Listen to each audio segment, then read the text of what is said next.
Today is August 13th, 2010. My name is Catherine Gillen. I'm the Library Director at Luke Air Force Base, and we are here today at Luke Air Force Base to start a Veterans History interview with Colonel Asa Herring. Colonel Herring, can you tell me where were you and what were you doing with the day that Pearl Harbor was attacked? Actually, I don't remember, but I know I was at home in North Carolina, And where in North in Carolina? Asheville, Asheville. up in the mountains in western Carolinas. But I do remember that. That's the only thing. And how old were you at that time? I was about 15. 15, okay. And how did... You have to do the math on that. Okay. We go back. Okay. So you were a little young to actually go into the war at that point, but I'm just wondering how it affected you and your family and what was happening. Well, at that age, I wasn't aware of too many things as far as I wasn't into politics. You know, it's way above me there for that age. And I was still in high school, and I graduated from high school at 16. So that in itself would tell you one thing. Didn't. So what were your plans at that time? Were there any thoughts about entering the military at an early age or anything like that? Or? Yeah, when I told you about the Memphis Belle flew over my house at the time, I was really excited about that. But as far as being in the war, I wasn't near the draft age, so I wasn't really too concerned about it. I watched the movies and picked up different ideas from there.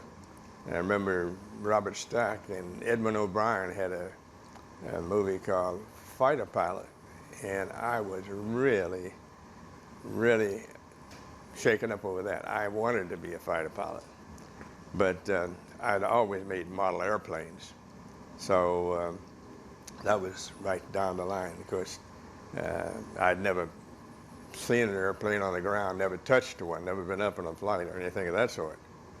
But I think that started me off in the right track. Was that movie, the movie? Oh, yes. The one that really triggered it? Yes. And so but you had all the model airplanes too. Oh, yes. That's interesting. How young were you when you first started doing model airplanes? Oh, I must have been 7, 8 years old. And you just go out and buy the little kits of the... Oh yeah, the balsa wood kits, and you know, and the rubber band wind-ups, and I worked on into gas models, which now they have electric, and but it was all a gradual process. Okay. So the movie was kind of a trigger. Was that like when you were right around 16 or 17? Yeah, about 16 or 17, because I went down. I was actually in Chicago at the time. My mother was attending University of Chicago, and so my cousin and I went down to a movie to see this Edmund O'Brien thing, and I said, well, I'm going to join up. So I went down to take the exam and whatnot, and I said, well, you're a little young yet. You can sign this little piece of paper, and we'll give you a call later. And I went back to North Carolina after the summer was over, the summer school was out. And when I turned about 17, I had already gone into Tuskegee Institute, Tuskegee University now.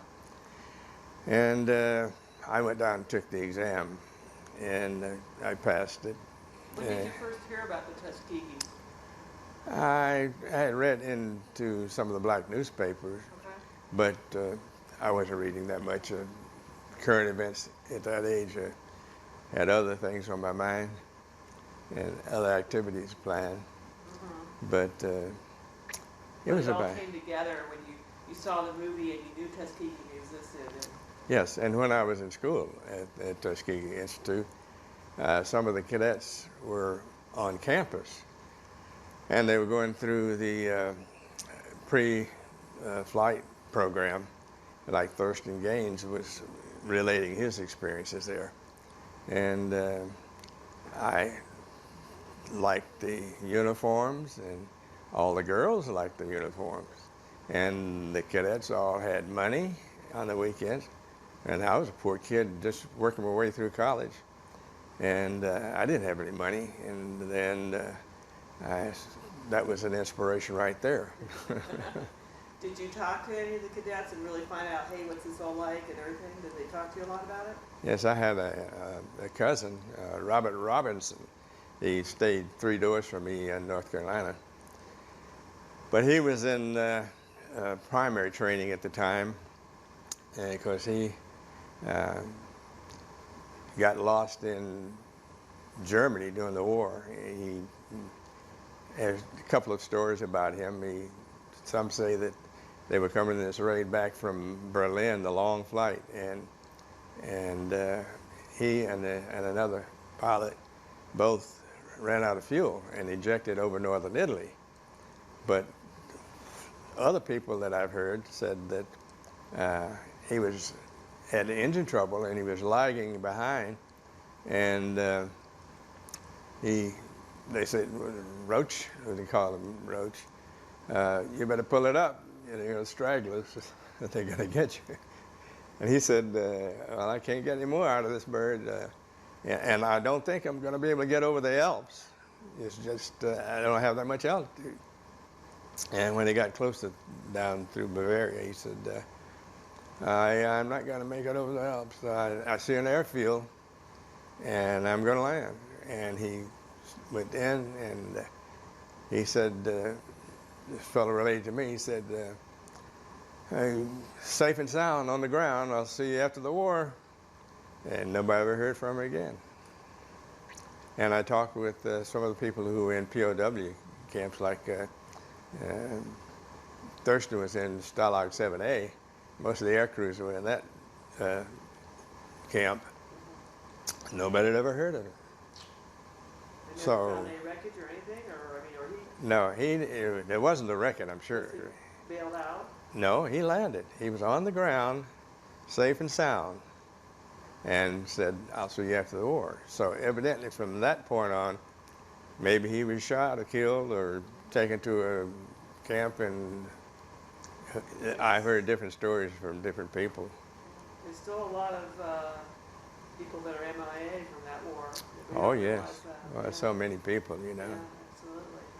Let's go back to Tuskegee, though. Okay, so you were in college there, and you were kind of inspired by what you were hearing and seeing about the cadets. So when did you make the leap to kind of try to get into that? I was approaching draft age, and I knew that I didn't want to go into the infantry, although we had an infantry ROTC there.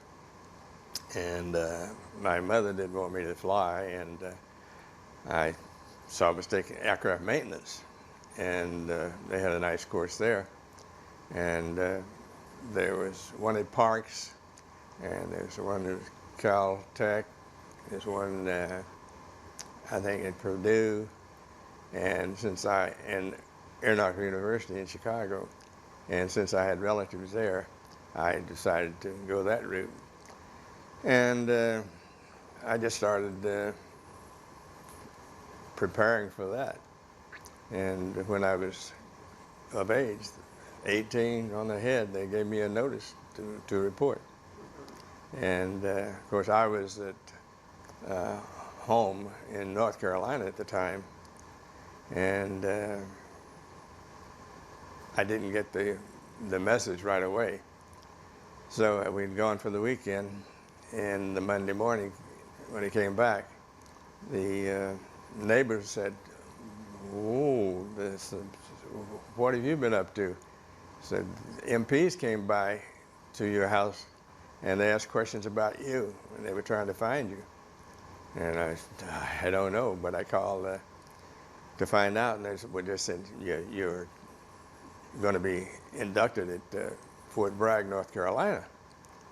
So I immediately called my PMS&T, the instructor at Tuskegee, and told him, and he said, okay, you'll finish this quarter, because he'd already contacted them, and then we'll see what happens. So they did wait a short while, and then I was sent down to Fort Bragg for just processing. Right. This was 1944? 1944. And they actually sent MPs because you didn't respond to your initial draft notice? Right. Oh my goodness. But it wasn't a draft notice because I wasn't drafted. Yeah. I hadn't even registered, for the draft, because I knew I'd already volunteered and signed some papers saying that I was going to be into the Army Air Corps at the time. Uh-huh. But those little pieces of paper sometimes disappear, and you don't know when you're going to end up or where. So I went on to Keesler, Mississippi for basic training, and they took the psychomotive tests, and you're doing these little things to check your responses, and I did well on that. I think there were 26 of us, and I think there were 7 who made the program. So. Now, which program was this? Was this the Tuskegee program? Yes. Okay. I was going to Tuskegee. And was this for the pilot angle, or was this for aircraft maintenance? Pilot, yeah. Mm-hmm. So I went back to Tuskegee again, which I was going to school there, and when I came back as a cadet, I was at Tuskegee Army Airfield. They had the airfield by that time. And I went through the pre-flight courses there, and then moved on over to the campus for actual flying. And I walked down the mall there at the college, and the guys were simply amazed because I knew all the girls, and they didn't know, well, how do you know this? Don't worry about it, And they didn't know I'd been to school there. Yeah. But I was in 45I class. And then, How many were in the class? Remember? oh, geez, about, I'd say 35 to 40. Pretty good number. And I have a picture, but I never took count. And while there, I was swimming in the pool on campus, and then was flying the open cockpit, the steerman, and I got abscess in both ears. And I don't think I've had anything that painful other than gallstones, or kidney stones rather. Right. And I was held over to the next class because I would have been that too far behind to catch up. So they put in 46A. Okay. That wasn't the first time you went in the plane, though, was it? I mean, it was a little later. I'm kind of curious what was your first experience when you first went up in the plane, because that was your. Oh yes. That was your first time in a plane, period, right? Was it? Yes. Well, no, it wasn't, because at Tuskegee, when I was on the campus, I went out to Moton Field, some of the maintenance program, Okay. and there was a fellow there by the name of Elliot Gray. He was an instructor, and he had a little. I don't think he had it. Maybe Chief Anderson had it. It was a Piper Cub, and he took us over to Kennedy Field, which is just a little strip back in the woods there, and near Moton, and he took all the fellows in the class up, and I really liked that, and that really turned me on. Elliot Gray. Later, I met him when I was on the campus, when I was inducted. I came, when I took one of the tests out there, I cut one of his classes to go out to finish some of the correspondence. And he was there at the same time taking his exam. He went into the program and he was about 3 classes ahead of me. So I knew someone there. But of course, being an upperclassman, I didn't associate with him. He didn't associate with me. Nice fellow, though. Were you a little worried when you got the ear problem that maybe they might, kick you out of the program or anything? No, I really wasn't that concerned. I thought it was just a matter of time. That, Yeah. But it really was a painful ordeal over several weeks. Yeah. Can I ask you a little bit about, since I did the interview with Dr. Gaines, and he was kind of earlier in the program, and he kind of Yes. talked about the feeling of what it was like when they were starting up, and he told me that he didn't even go off, he didn't go to the local town, he didn't want anything to do with that area, he just stayed there. Yeah. And he told me some reasons why too. Did you pretty much, at that point, Tuskegee had showed itself that it could work, Yes. and we had pilots performing wonderfully Yes. overseas. Was there did you get a feeling there was a different feeling there at that point, or can you tell me about that a little bit? Feeling of the, That, hey, we at least proved that this could work. I think the feeling might have been different from when Dr. Gaines was first there. Yeah. The program was going on well on the way by that time, and it wasn't a problem as far as I was concerned, because being on the campus before and going to school there, I knew all the ins and outs of segregation in the South there. I did stay mostly on the campus because there wasn't anything downtown really but a movie. And that's the only thing we went to was a movie. But most of the time I spent right on campus. We didn't have that much time off really. Right. How long did the whole once you would move to class, it was class 46, right? How long was 46A. Yeah, how long was that program? Well, I don't remember the exact number of months. I really don't remember 4 or 5? Oh yeah, at least. Yeah. And we were flying the Stearman PT-13D. A lot of people say they had PT-17s also, but it was a biplane, and we were flying out of Moton Field, and M-O-T-O-N. And Moton Field was named after Robert Russell Moton, who was the second president of Tuskegee Institute. Okay. And it was a nice field. They had 2 hangars, and but no actual runway. It was like a big pasture, but regular civilian air base. And I knew Chief Anderson, who was the chief pilot there, because, as I said, I was going to college there and working in maintenance with the people on Moton Field. And one of the chief's, excuse me, his friend was run. Water for a sec? Yeah.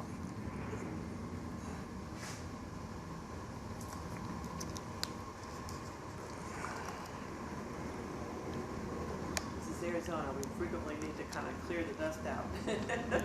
And my allergies. Yeah, I hear you. The ground aircraft maintenance program was run by a fellow by the name of Walt Nelson, and Nelson and Chief were good friends. So I didn't have any trouble there. I knew all the people except some of the instructors. My instructor was a fellow by the name of Rose, Sherman Rose. And he was a good pilot, and he had a sense of humor, and some of the things that some of the pilots would do, instructors sometimes reached a little over the bounds of what you expected. For example, Thurston was saying that he had to fly with his legs far apart because the instructor would take the stick and bang, bang, bang, when you do anything wrong, and boy, it'll hurt your knees. Wow. But Sherman never did this at all. But I know I didn't have any trouble flying.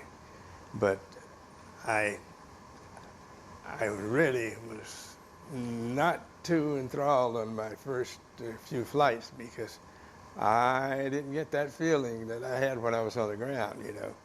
And I said, I don't know, you know, I don't feel right. And he said, well, tomorrow when we go up, we'll try something else. And he turned that airplane every way but loose. And from that time on, I never had any problem because I was assured that it would hold together, you know. I think that was it.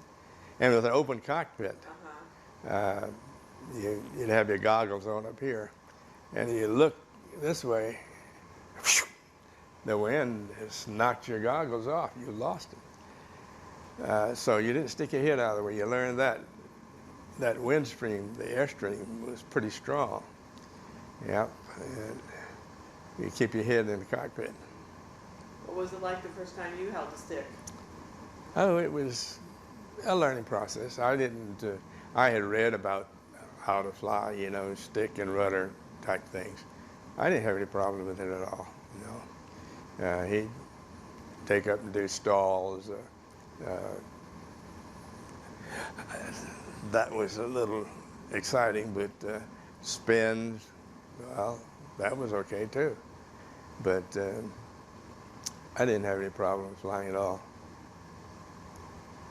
So, as you're moving through the program, and you felt pretty confident about everything, right? About becoming a pilot? Oh, yes. But you were probably also, were you kind of aware of what was going on, especially in Europe? Right. So. And some of the people were coming back to the States who finished their tour over there. And of course, as the war was winding down, they didn't need as many pilots as they had been used to having.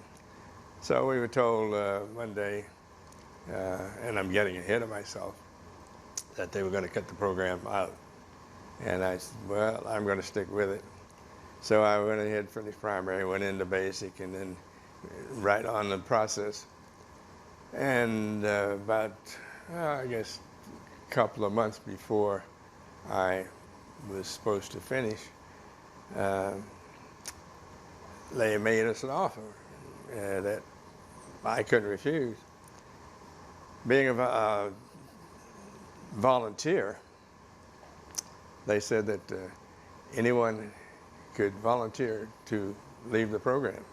You could be placed in category 1C, which means you're subject to recall to the draft in the needs of the government.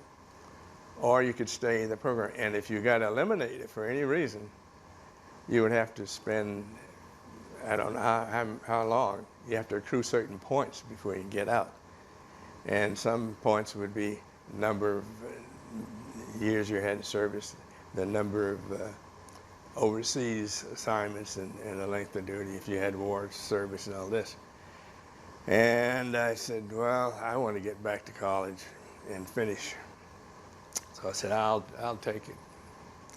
And so I discharged in November of '46. And I said, well, I went back to Tuskegee.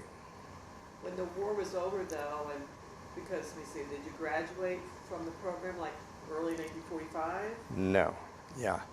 That was the time I was supposed to, had I not been behind, you know, with the others. But it was no problem with that. When did you actually graduate from the program, though? I didn't. As I said, no. I was saying that when the war ended, I was not even through with the... Oh, okay. In fact, I was sitting on my bunk and someone said, hey, the war's over. But... But you've been doing training with flying the whole Oh, time. yes, yes. I was over on the airfield itself.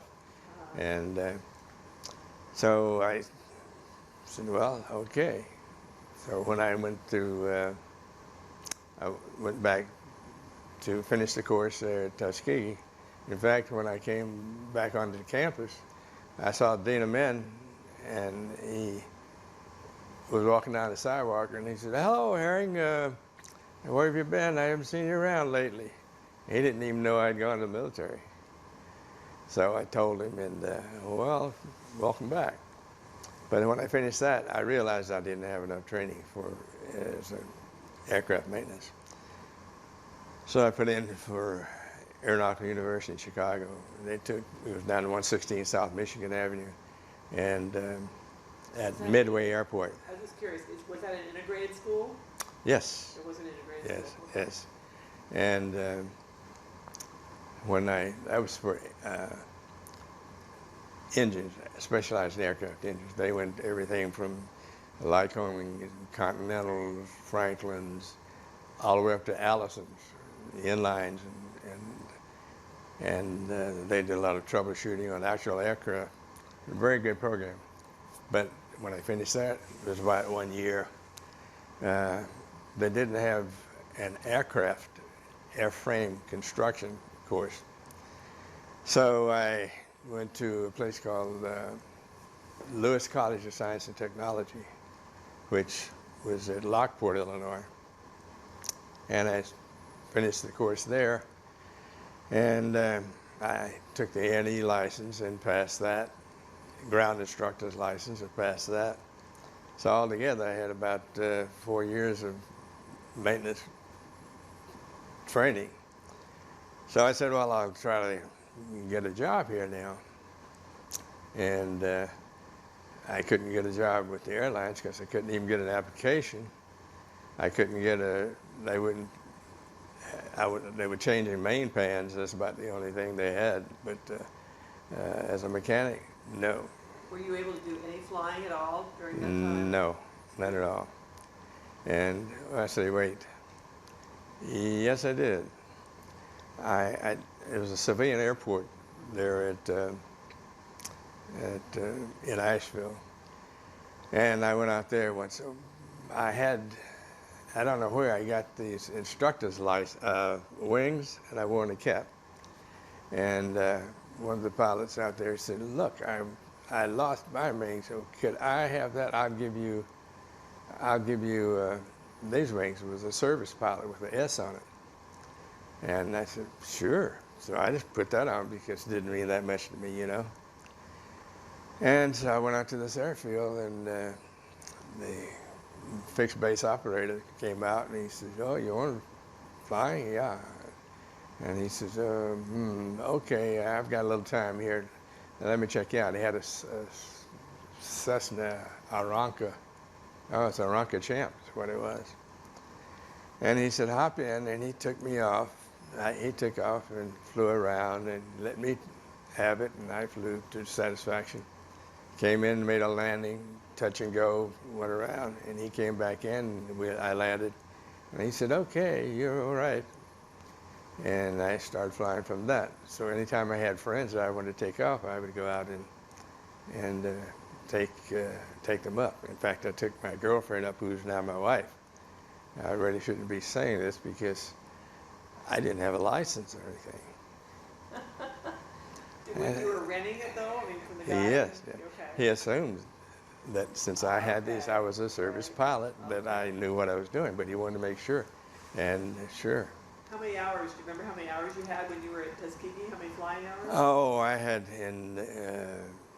that's maybe 90, something like that. So Yeah. quite a bit. Oh, yeah. Number of hours. Yeah. So. And that was some flying in the interim. Yeah.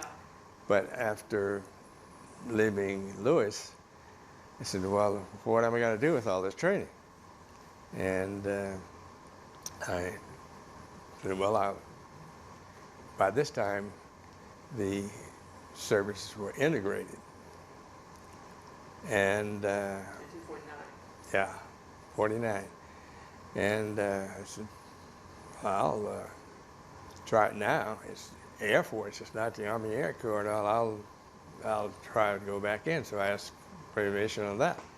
And they said, sure, come on. And I signed up to go back in. And they sent me to Randolph Field. The Air Force was knew they didn't have an Air Force Academy then. But Randolph was considered to be, they called it the West Point of the Air. And I went, put me right back into flight training again. There was no discussion, you were coming in as an officer? And No, as a cadet. Yeah. But with the idea of being an officer? Oh, sure. So then I went through there, and there was no problem, went up and graduated from the integrated Air Force rather than the segregated Air Force. So I'd been in both. And some people say, well, how much more difficult was one than the other? The training was about the same. The only thing is you didn't have the harassment that we had at Tuskegee. You were more or less accepted. You did have recourse if you found a discrimination, but you'd talk to some of the tactical officers. And so it's a harassment at Tuskegee from some of the white officers who were doing the training? No. The town? Just the town, the town. And the Okay. situation there. Okay. While I was at Randolph, I had one experience. I was taking off on an AT-6, and I got about 500 feet off the end of the runway, and the engine started going, and I said, uh-oh, and I put all the full water, the mixture and all this. And aircraft was coming down, and I looked at about 100 feet a minute, and I wasn't that high. So I pulled the power back, and it would run fine. But I still didn't have enough power to maintain altitude. I was going down. So I pushed it back up. As soon as I get to that point, it would start off again, cutting. So I got down to maybe 75 feet or so, and I said, well, too low to bail out. I never was high enough to bail out. So I said, well, I'll just ride her in. So the procedure was gas, undercarriage, mixture prop, and all this. Put your gear down. I wasn't going to put the gear down because I might hit and then flip upside down, and I'd be out there in the boondocks with an airplane on top of me. And so I saw a little patch of clearance out in the mesquite trees, and I just put it down very lightly and slid to a stop. And stayed there for about, 10 minutes, and the state highway patrolman was coming along, and he saw me and said, what are you doing out there? And I told him I didn't have a choice. So he called the base, and then they sent a whole line of people out to pick me up and investigate the thing. Well, I met a board, accident board, and I didn't know what the trouble was, but being a mechanic, I said, I'm sure I can tell you, I don't seem like a know-it-all, but there's a fuel problem because you got to have air, you got to have fuel, or you got to have electric, or some sort of mechanical breakdown. But if it ran smoothly, it's not a mechanical thing. So about maybe 2 weeks later, but less than that, another fellow was taken off on the east stage, and which is the east side of the airfield. They had two runways, one on this side and the other. And his engine started doing the same thing, cut out on takeoff, but he stopped it before he could get to the end. So he never got airborne. And when they took it back, the airplane set on the line, and they ran it up, and they couldn't find anything wrong with it. But then, as I said, I'd mentioned to them that I thought it was a fuel problem, and the T-6 had a rubberized fuel tank, for if it punctured, it gets hit, it was self-sealing. But this airplane, and I made note of that, had been in storage over at Kelly Field, and it was sitting out at a 3-point attitude. The fuel eventually evaporated over time, and they didn't top it off. And the rubber on the side dried out and flaked off. And the rubber flakes were settling down to the bottom. So they took the airplane and put it up on a stanchion and had it in the level altitude. And they tried it, and sure enough, it started again. And they found out that these flakes who were in the bottom and the rear of the tank, when the power was applied, you get more fuel, and it would go up against the fuel filter screen and would block the amount of fuel. The buildup? Yeah, so then you had the wrong fuel there, mixture and whatnot. So, This was true for both of the planes, yours and his? yes, The other guy's? yes. And then they realized what it was. So they checked all the aircraft there that had been transferred over from Kelly, and that was fine. So, Good thing. yeah. And also, I was in the flight briefing room, and my instructor was a white pilot, and he was a lieutenant. And I didn't know, I think he was just a few classes ahead or so, because he looked like he was like a teenager. And he said Captain Crozier was up at one of the auxiliary fields when they were shooting landings up there, and he wanted to have someone come up and pick him back to the main base so he could have lunch. And everybody says, "Oh no, I don't want to fly with him. He's the guy that you fly with the last when you got eliminated. He's a stage commander." And oh dumb me, I said, "Hey, I'll go pick him up so get us a little more flying time." So he said, "Okay," and he took off, and I flew up the highway and turned left and saw airfield on the Seguin Highway there, and picked him up and kept the engine running when I landed, and we took off together heading back to the field. So while out there, airborne, he said, "Herring, show me what you know about aerobatics." And I said, "Sir, I don't know anything about aerobatics." And he said, and he didn't use the word BS, he said, "I remember you from Tuskegee." And I realized now I've been had. And he said, "Well, do me a slow roll." And I did. I went down and did one to the left and did real fine. He said, "Now do me one to the right." And I did one to the right, and it was good, but I kind of dished out a little on the bottom. But I hadn't done one for 4 years, 3 years or so. And then he said, "Do me a two-turn spin." So I cleared the area and pulled up, and immediately kicked it off, and it went into a spin. She went 1, 2, boom, boom. Recovered nicely, and he said, "Okay, well, we may as well go in and land."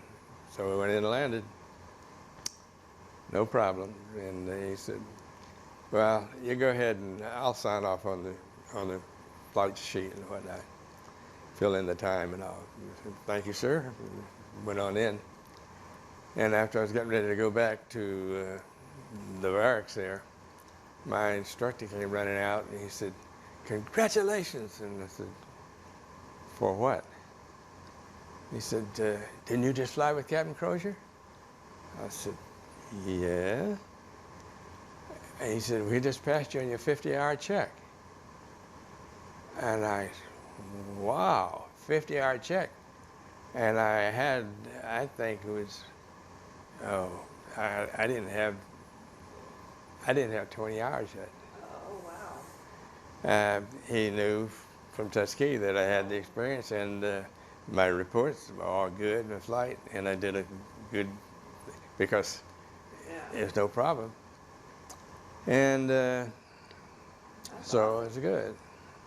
So I stand in the mess hall, when anyone solos or passed a check, and you would stand up on your chair and say, "At ease, at ease," and then everybody quiet, and there maybe say 1,000 or more cadets there. And I said, "My name is Herring. I'm from the mighty 2nd Squadron." After something like 14 hours, 50 minutes, it wasn't quite that much. I finally passed my 50-yard check, and the whole place went, "Boo!" You know, and my upperclassman at the head of the table had not passed his check. And from that day on, I had misery because he rode me like a horse. Oh yeah, I was the last one to leave the table, and to get back to the living quarters, you had to do crazy things like before you turn a corner, you had to clear right and you clear left and all these things. He had passed even though he had literally done 50 hours? Yes, he had failed. That's what I say, he had not passed. No, he had not passed it. Yeah, and then he finally passed it. But I don't know what the reason he got a second chance, but he did. Yeah. Can I ask you, I'm sorry to interrupt, but Nah. were you the only African American in the whole class or the squadron? No, there in that class, which was 50 Charlie, there were 1, 2, 3. There were 4 of us. One was Levi Thornhill, and Levi was a mechanic with one of the 99th, I think, before. And incidentally, he wound up being my best man when my wife and I were married. And then there was one fellow named Rock, H-R-O-C-H, I think. And Rock was from Sheepshead Bay, New York area. And he was very arrogant and knew everything about everything. And he got me in more trouble because the upperclassmen would come into the room just for harassment, you know.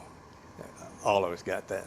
Right, it wasn't a black-white thing. No, It was more no. like a class war. Yeah. And you'd come along and somebody would just take your shoes lined up under the bed. One just kind of tap one out of line and walk out of the room. And the next group came in, and "Oh, your shoes out of line, write you up," you know, one of those things. But Rock, we also had to, all my academic classes, I went in like the code classes, you know, Morse code. I walked in and he said, "Anybody have any prior training can take the test right now." So I took the test, and I didn't have to go to those classes at all. And when I got through, so I had a little extra time on my hands, I was going to tell you something. The hell, he got you in trouble? Yeah. One night we were evening. It was hot in San Antonio, and I had my shirt off and hanging on the back of the chair, and I was doing some navigation problems. And this upperclassman came in, the fellow who I was his mate, and he said, "Attention," you know, he jumped up, knocked the chairs over, you know, and he says, "You have a locker to put your things in, a closet, actually, it's a nice building." And "Yes, sir." And I started putting my papers back together, and he said, "I said, didn't you hear what I said?" And by this time, I was really upset and a little angry. And I said, "Yeah, I heard what you said." And he wrote me up for indifference to correction. Well, I didn't realize what it was. Before the class assignments was doing close to the end of the basic there, he had My class, the other class was going away to advance, and my class was taking over all the officer assignments. And Rock didn't get anything. No, he was the only one in the class that didn't get a stripe up here. I was the sergeant major for that class. I had 2 stripes and a diamond. But when I got that indifference correction thing, I had to go before a board for indifference of correction. I said, no, I didn't, you know, I didn't want to complain because it wouldn't do any good. And they didn't do anything about it, except we're going to give you 100 tours, which meant 1 hour of walking, 120 steps a minute, back and forth in the quadrangle there in front of the squadron. So every day after flying and whatnot, I'd put 3 hours out on that ramp walking back. Weekends, I put 5 or 6 hours each time. Well, just before we were supposed to be finishing the basic, Air Marshal Tedder from the RAF came over, and we had a big parade for him, you know, and he made a little speech afterwards, and he says, you know, whenever I go to a new base and around cadets, I always am really impressed, and that was a very nice parade, so I am going to take anyone that has demerits and wipe the slate clean. I'd walk my 100th tour that day. Oh. I said, where have you been? Did you come last week? Yeah. But then I said that there were 2 other people there beside Rock and me, but we were in the same squadron, same room. Thornhill was over in the 1st squadron, and he was the only black over there. And there was another fellow before Rock, and I don't remember his name. He had an attitude problem, and they rode him until he resigned. And so there were 4 of us. In the 3rd squadron, they had 2 fellows. And one, Davis, I believe his name was, I'm not sure, but he was flying with Colonel Stapp. You don't know if you've never heard of Colonel Stapp. He was the guy on that lead sled, you know, the fastest human alive. They'd shoot him off. Okay. Well, he was flying him on going somewhere, and they had some kind of engine difficulties, and Davis, I think his name was, told him eject, and he said, "No, you go ahead," because he's a colonel, and this guy is at the time was just a lieutenant, but he didn't get out in time. Strap did get out, but he didn't. He went in with the airplane. He was too low. So those are the only ones that I knew that were black there. Was there socializing between black and white at that point at all? Sure, yeah. We'd go to chapel, and over at the chapel you'd meet some of the families, and they were very nice. The only thing is the cadet club, the dues were taken from your pay automatically. And you could go to the cadet club, which was in, I don't remember the name of the hotel, San Marcos, I think it's San Marcos Hotel. And blacks couldn't go in San Marcos Hotel. And so, that's where the cadet club was? That's right. So they had people were discussing this, you know, and And I said, well, I'm going over to the tax officer and complain about this. They're taking my money and I'm not getting anything for it. So I went over and explained to them that I don't like, the way this thing is set up. And they kind of shrugged it off, but they did stop taking the dues from the blacks. And they said, but now we don't have a club. And so, Harry, you're here again. Well, they had a little barracks set up, and I said, forget this. So I started going to town.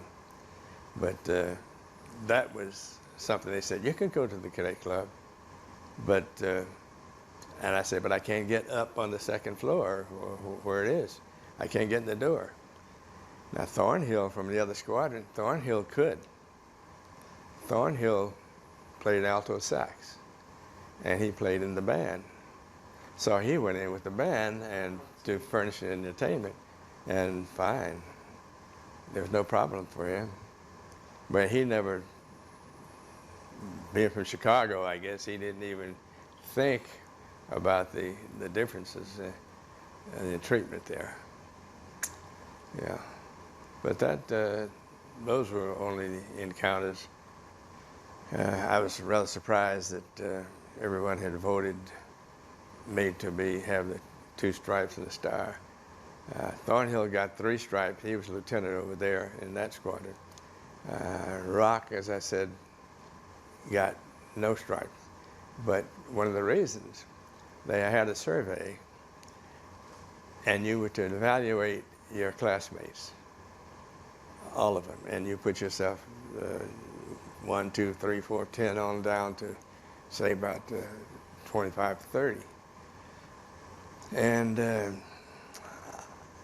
they called me after we'd completed the test. A day or so later, they called me over to the tax office, and I said, I wonder what I'm into now. They said, well, you didn't do it properly. You're supposed to put your name here and the number on this side. And I said, wait a minute. I looked at it, and that's not me. It's Rock.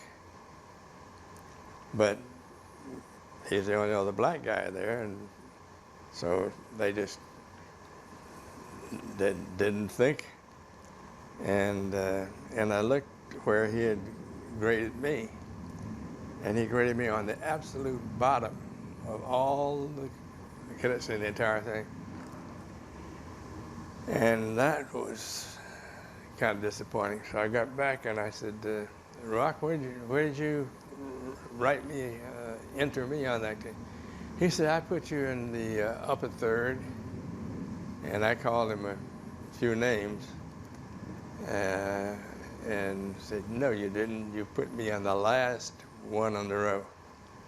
And other people were there at the time, and word got around when it came time for the promotions. He didn't get a thing from anybody. Nobody got a vote. So they must have put him down on the bottom of this. He was the only one in the class that didn't have any rank. Did he graduate? No, he didn't graduate. Oh, wow. He went to a different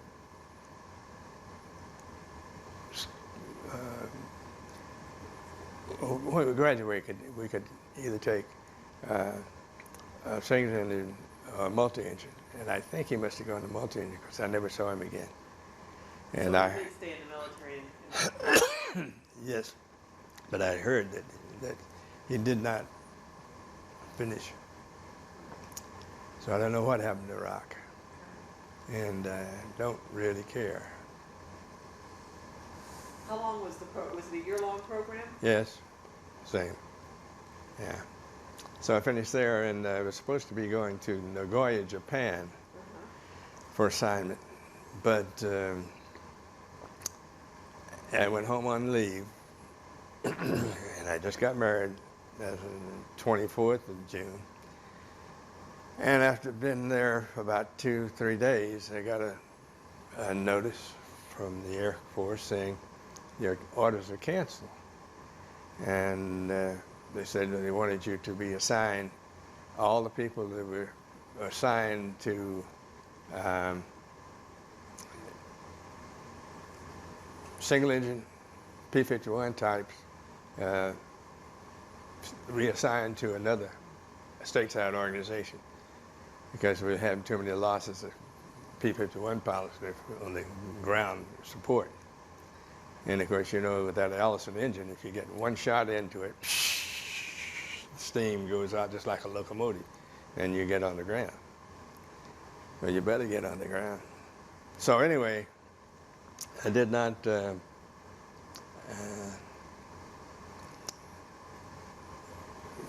where was I? Well, you got your orders to Japan got Yes. canceled, and So I notified a friend of mine who was Gil Lineback, and Lineback is a white guy. He stayed in Baltimore. And I called him and I said, where is Moses Lake, Washington? He says, I don't know. So I've been to the recruiting office. I've been down to different places he named. And he says, nobody knows where Moses Lake is. So I said, well, tell you what, we're both going to the same place. And my wife had a college classmate of hers that finished Hampton Institute, which is now Hampton University. And she says, suppose we drive up and you can drop me off at my friend's place and spend the night. And then you and Lineback can drive the car, because I had a car and he didn't, on out to Moses Lake. Fine.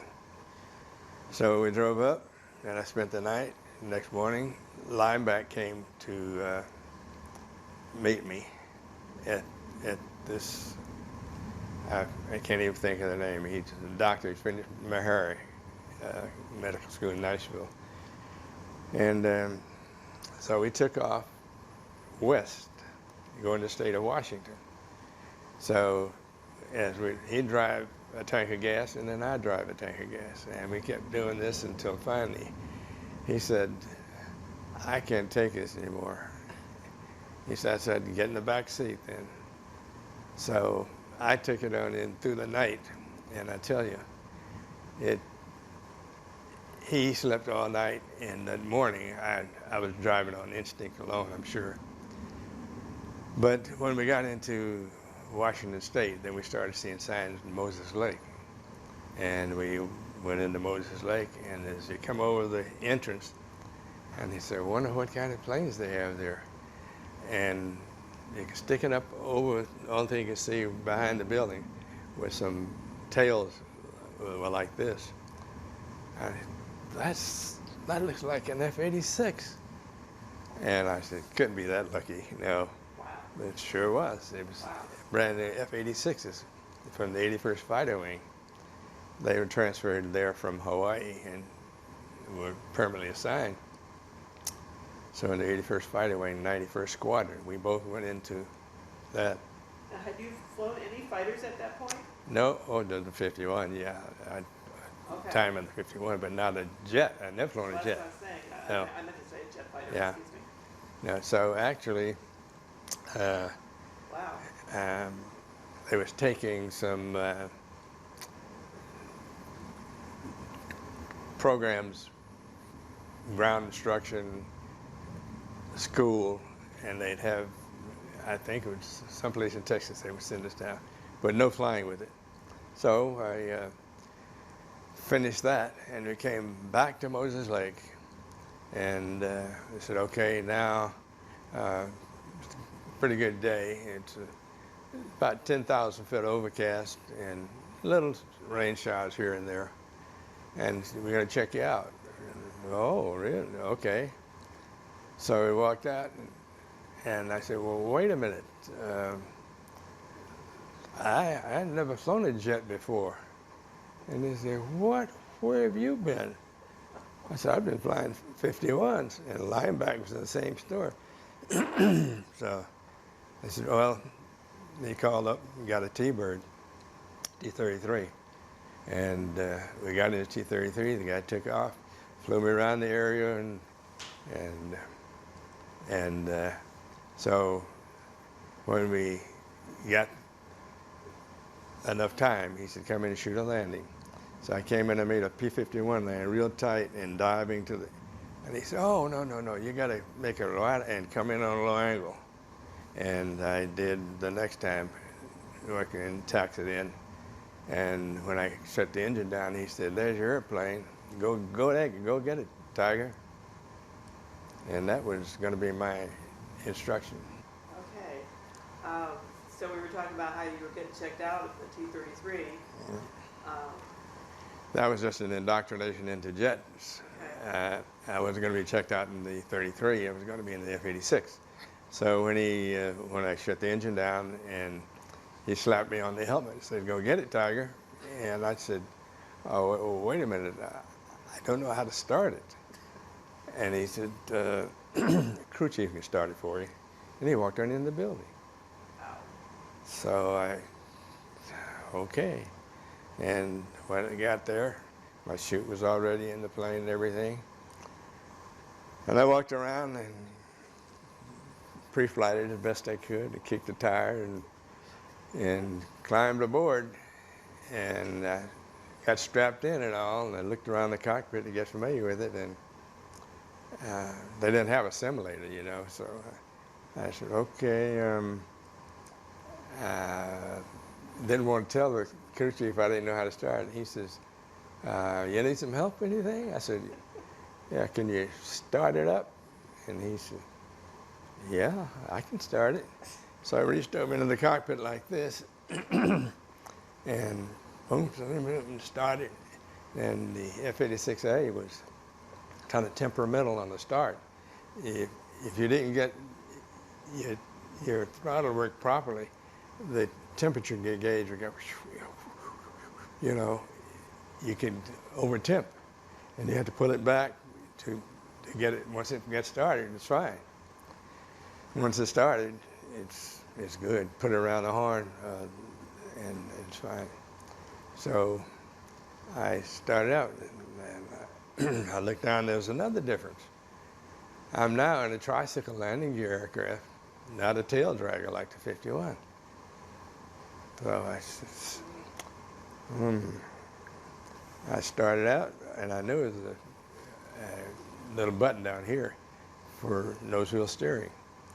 Well, evidently I didn't have it engaged properly, and I started out in a circle, and I came right back where I started again, and it wouldn't turn. It was off. It was kind of set off to the right. Finally, I figured it out and taxied it out to the runway. They gave me takeoff. Larson's runway, I believe, is 1,000 feet wide, one of the largest wide runways. And we could take off. We have taken off 2 flights of 4 side by side on, you know, that many. It was that wide. So anyway, when I got ready to take off, and I saw these, you know, little rain showers here and there, but they didn't seem to care. So okay. So I hit the throttle, and off the way it went. And when I got airborne, sucked the gear up, no problem. And boy, it flies like any other airplane. But all of a sudden, I could see flashes like this over the wing. And old dumb me, I said, boy, I must be seeing the speed of sound, you know? But it was like, not saying almost fire, but vapor. As you go through a lot of moisture, you can pick up those contrails. Okay. And that's what it was. So I throttled back, slowed down, stayed down beneath the clouds, and flew around the area about, maybe 30, 35 minutes. And I said, I better get on the ground because looks like it's gonna be a rainstorm or something. So then came around and made a nice landing and taxied in, and they said, well, that's fine. From then on, I was checked out.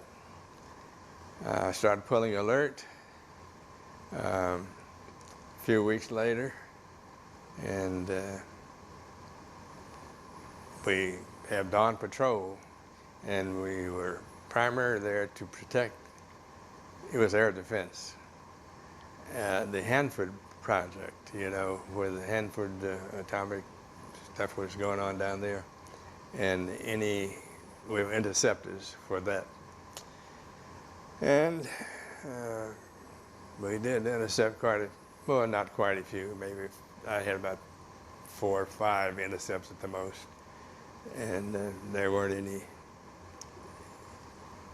foreign types. They were just civilian areas, flights. Know where they were going. Yeah. And so I stayed right there with the 91st. The squad commander was a man by the name Arlie Blood, and he retired as Colonel Blood, real good guy, and he was the wing commander, I believe, at Williams some years ago, which is another story. And so Colonel Blood was there, and everybody accepted me just like a long-lost brother. I tell you, open arms, what are you going to do? So, fine. You were the only black pilot? Yeah. And your wife moved on up there with you? I know, not at that time. She was still teaching, and she had to give notice, so she stayed at home back in North Carolina. But after, some time, she came up in just a matter of the end of the year of her teaching experience. And so we stayed in Moses Lake. And that was a very small town at that time.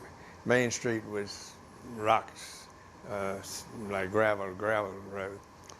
And my wife always said, well, she's got to get a license to drive, because one day I had a carpool, and I went to the base, and I left the car at home.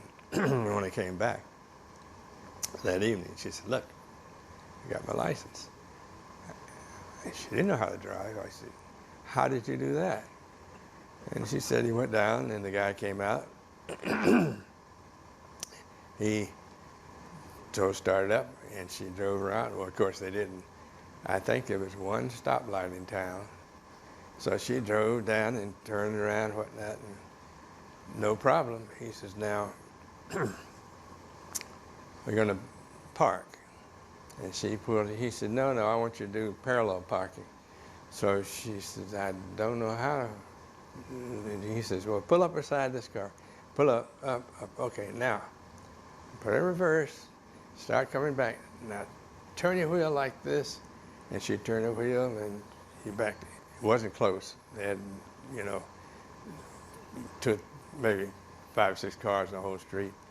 And she pulled in next to the curb, and he said, well, that's pretty good.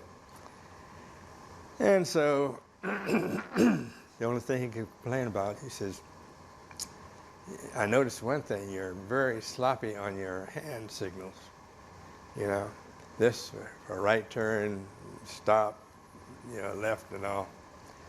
And she didn't know anything about signals, but she knew she was supposed to give one. She had to roll the window down, and every time she'd come up for a turn, she'd just throw a hand out the window, and he couldn't see from this side. He thought she was giving this turn, and that was how she did it. But I stayed there in Moses Lake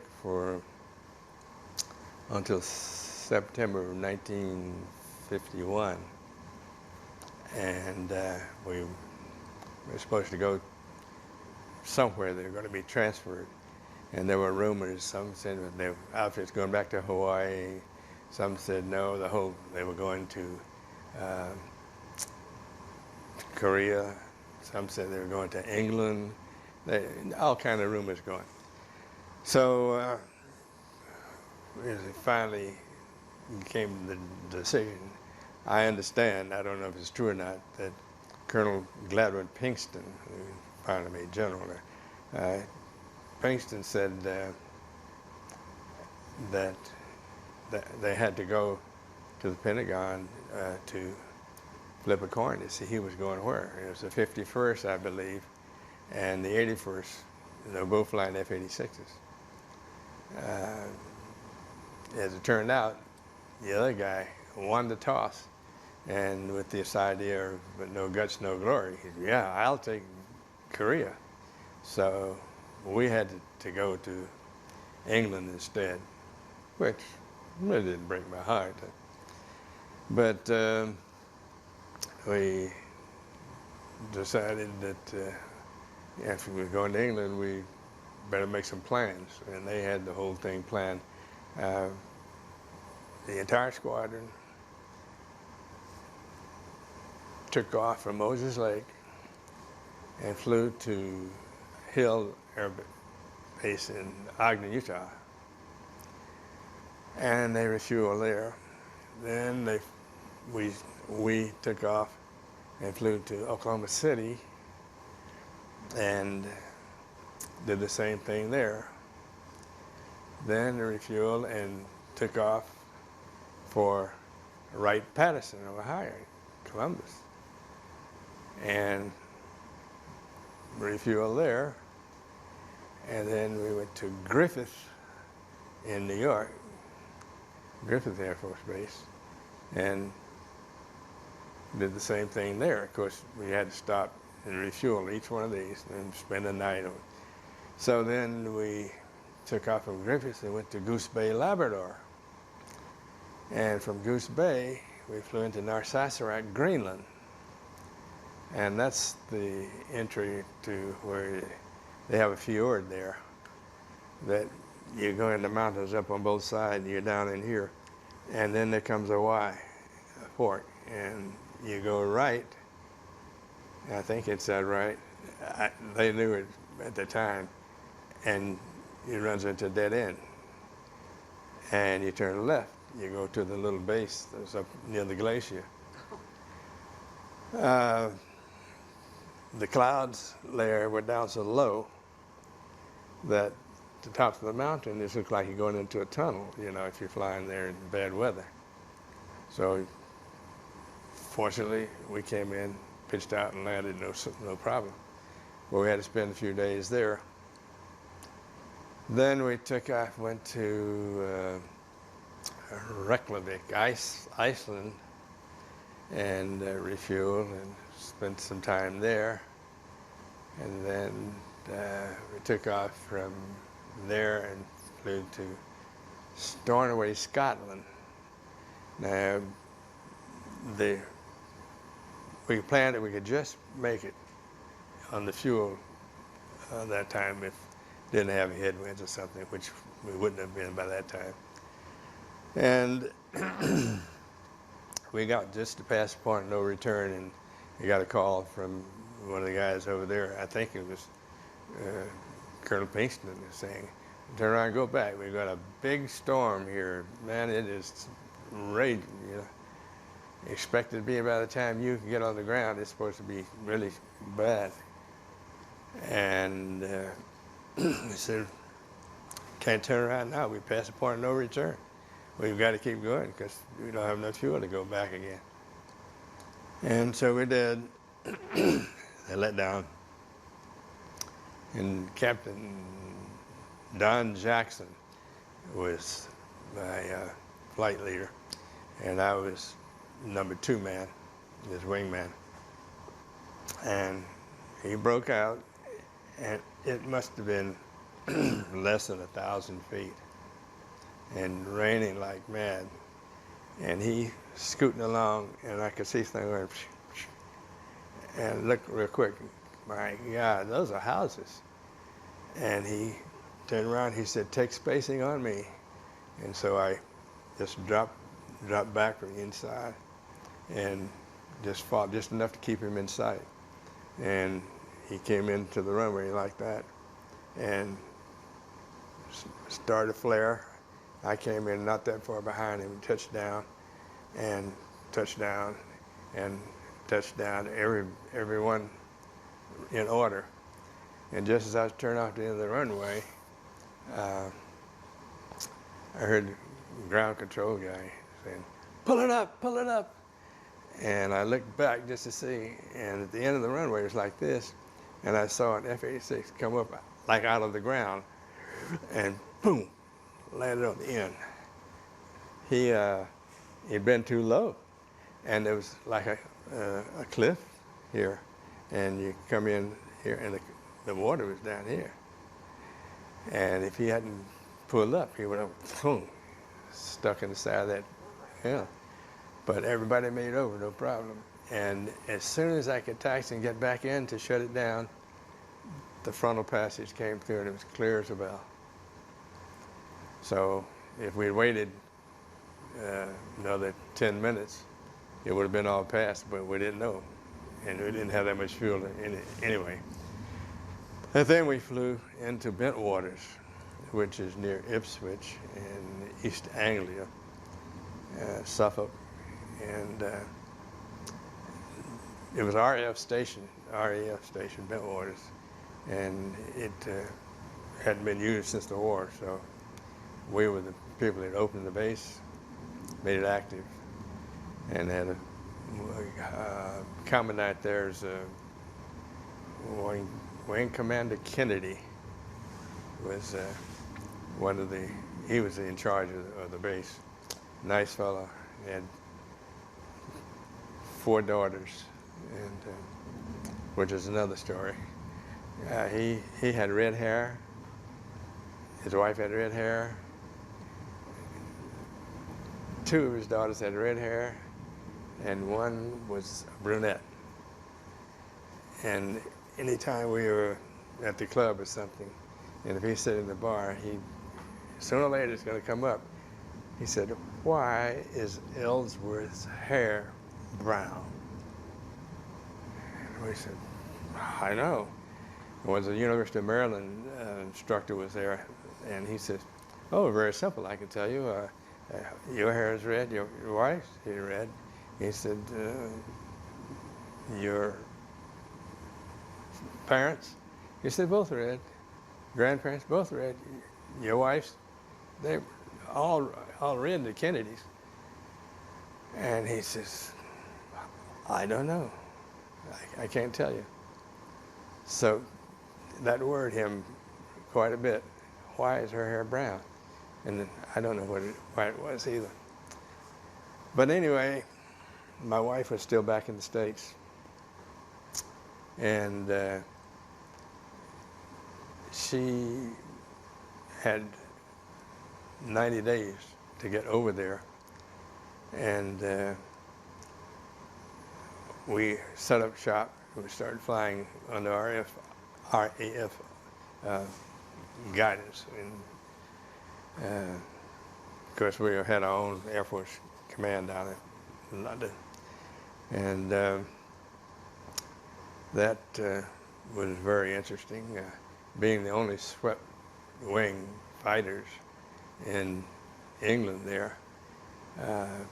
They were always being challenged by meteors and de Havilland, all types of airplanes that were prop jobs and anything else. You get out over the Wash, the North Sea. Sometimes you get into dogfighting, and they'd take film, and they would send the film back to your own home squadron, and you would send them the film.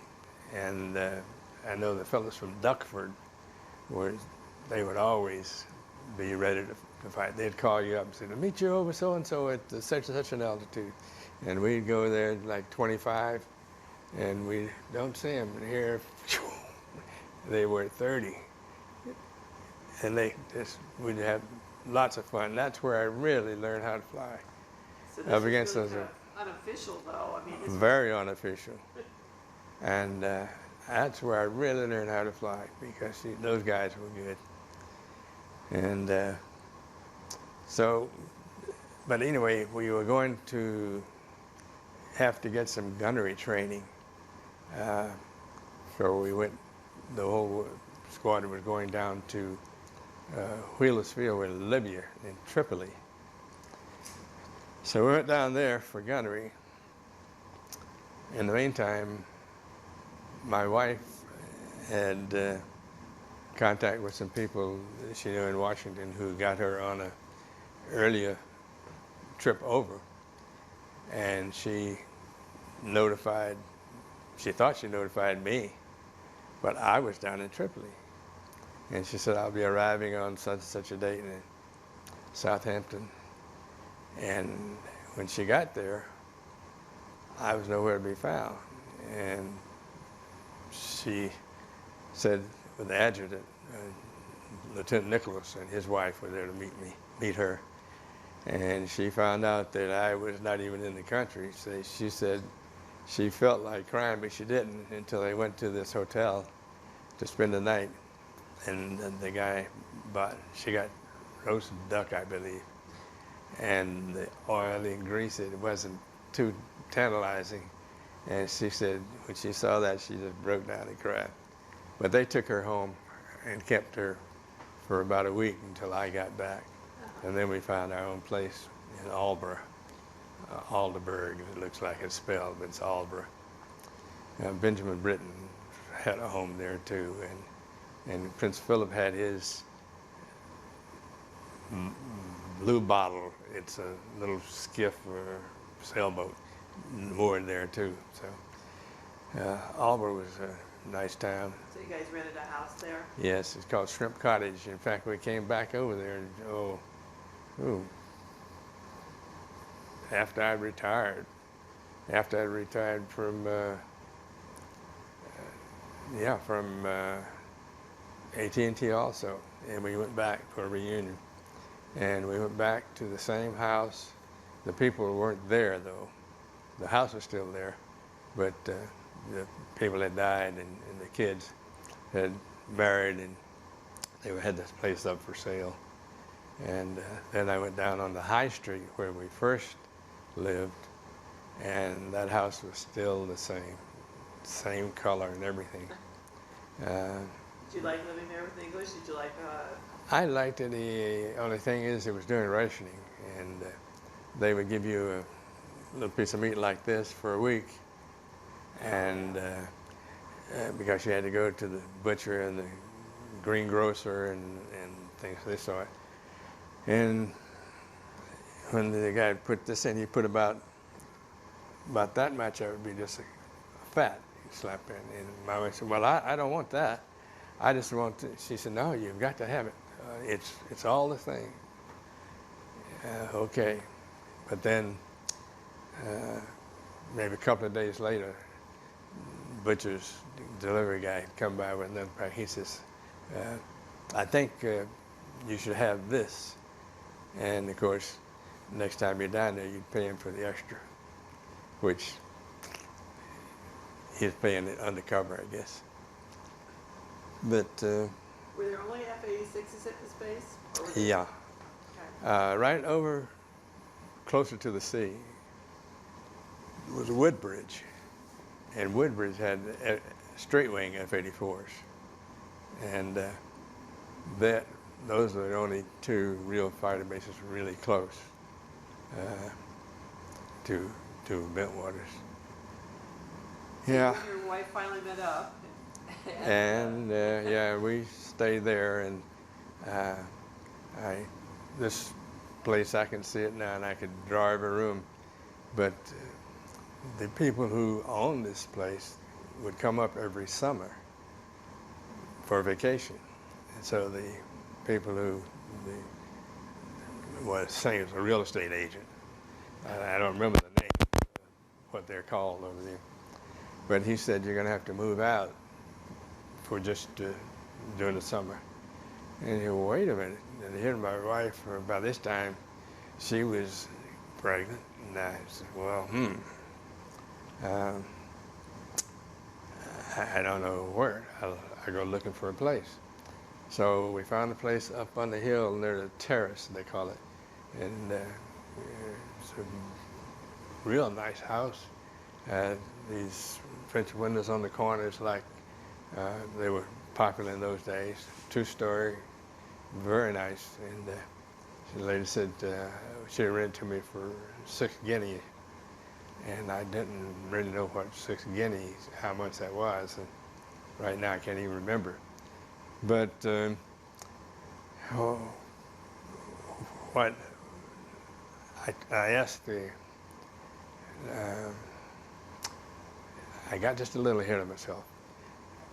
When I knew that I had to move, right down the beach, there was a large home, had a big spiral stairway. And this lady had elderly people there she was taking care of. Well, she kicked all of them out and is renting the apartments to Yanks because of the money. Well, I didn't know this before, but I needed a place to stay. And I said, well, okay. That was fine. But then there, I couldn't pay double 12 guineas. As a second lieutenant, I couldn't afford it. So I asked the base commander what we can do about it. He said, well, according to fine print here, says you have to be, you can't break the contract unless you are transferred permanently to outside of perimeter 24 miles from your regular base. And my squadron commander says, how far is Shepherd's Grove? We had one squadron over there. And he says, it's about 25, 30 miles. He says, give him a PCS. So they did. They transferred me up there, and my wife stayed there. So I stayed a couple of weeks, how much time just to make it legal, and then I got to transfer back. So therefore the lease was broken. Now, the people didn't like it at all, you know, because we had one-upsmanship on them. And then I got a better place up on the terrace, and that nice house I was telling you about. After about maybe a month, that's when they had the big flood there. The house we lived in, the Shrimp Cottage on the main street, they had water that deep in the main streets. And the lady who wouldn't let us out of the contract, she had a basement apartment, and she rented out the other part of the house. She was underwater. So I walked down the beach and said, well, hello, Mrs. whatever her name was. She wouldn't even speak because now she doesn't even have a place of her own. But those are the breaks. But we enjoyed the stay there. While we were there, we did temporary duties to Tripoli, and then there were, about that time, MiGs from East Germany were coming over as far as Frankfurt, and nobody could get close to them. And they would fly around and then they'd go back. The 84s tried to get up and they couldn't get that high.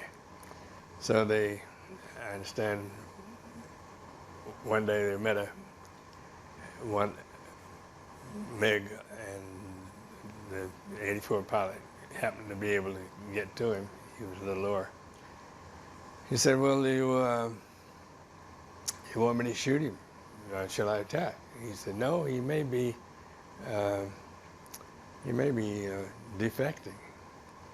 So he didn't bother. He slid off to the side. The guy saw him, and the guy attacked him and fired. And there's a bug on you. Yeah, right there in your hand. They keep crawling up. Okay. I think it's harmless. He is too. Yeah. You attack. At least he is now. Okay. And that. Definitely the German Yeah. pilot. So they said immediately get those 86s over, and they sent the first in Fellbrook, and we pulled alert duty out of there. And we would take off and fly up over to the border, and then they would fly up and down the corridor, and the MiGs didn't come over anymore because they knew they had their match. But one day we were there, and I don't know whether I should say this or not, but perhaps I shouldn't. Went over the border into East. You followed someone, or? No, to meet someone that was trying to get out. Oh. And they had been fired upon. And there was a super constellation with a dome on the top. Oh, okay. And he was down between the mountains, and they told us scramble and go Buster, and that's as fast as you can go.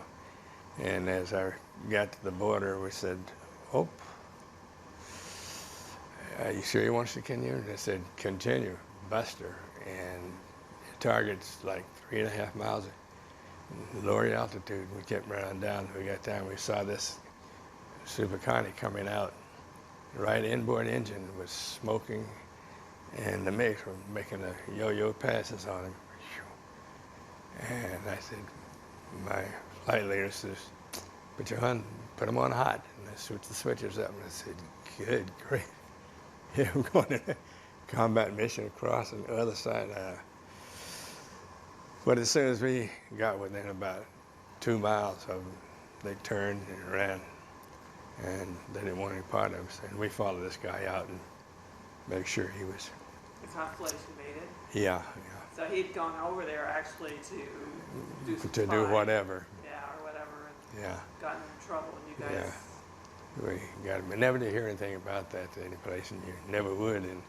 And I don't know if it's classified or not, but then nobody told me. Well, 60 years ago now, so. Yeah.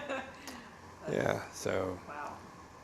But flying out of there, we were nice. The only thing, while we were over at First and Fallbrook, I was on alert one day, and all of a sudden, we were just shooting the breeze, and a guy walked in, and he looked like he's about 6 feet 4 inches tall.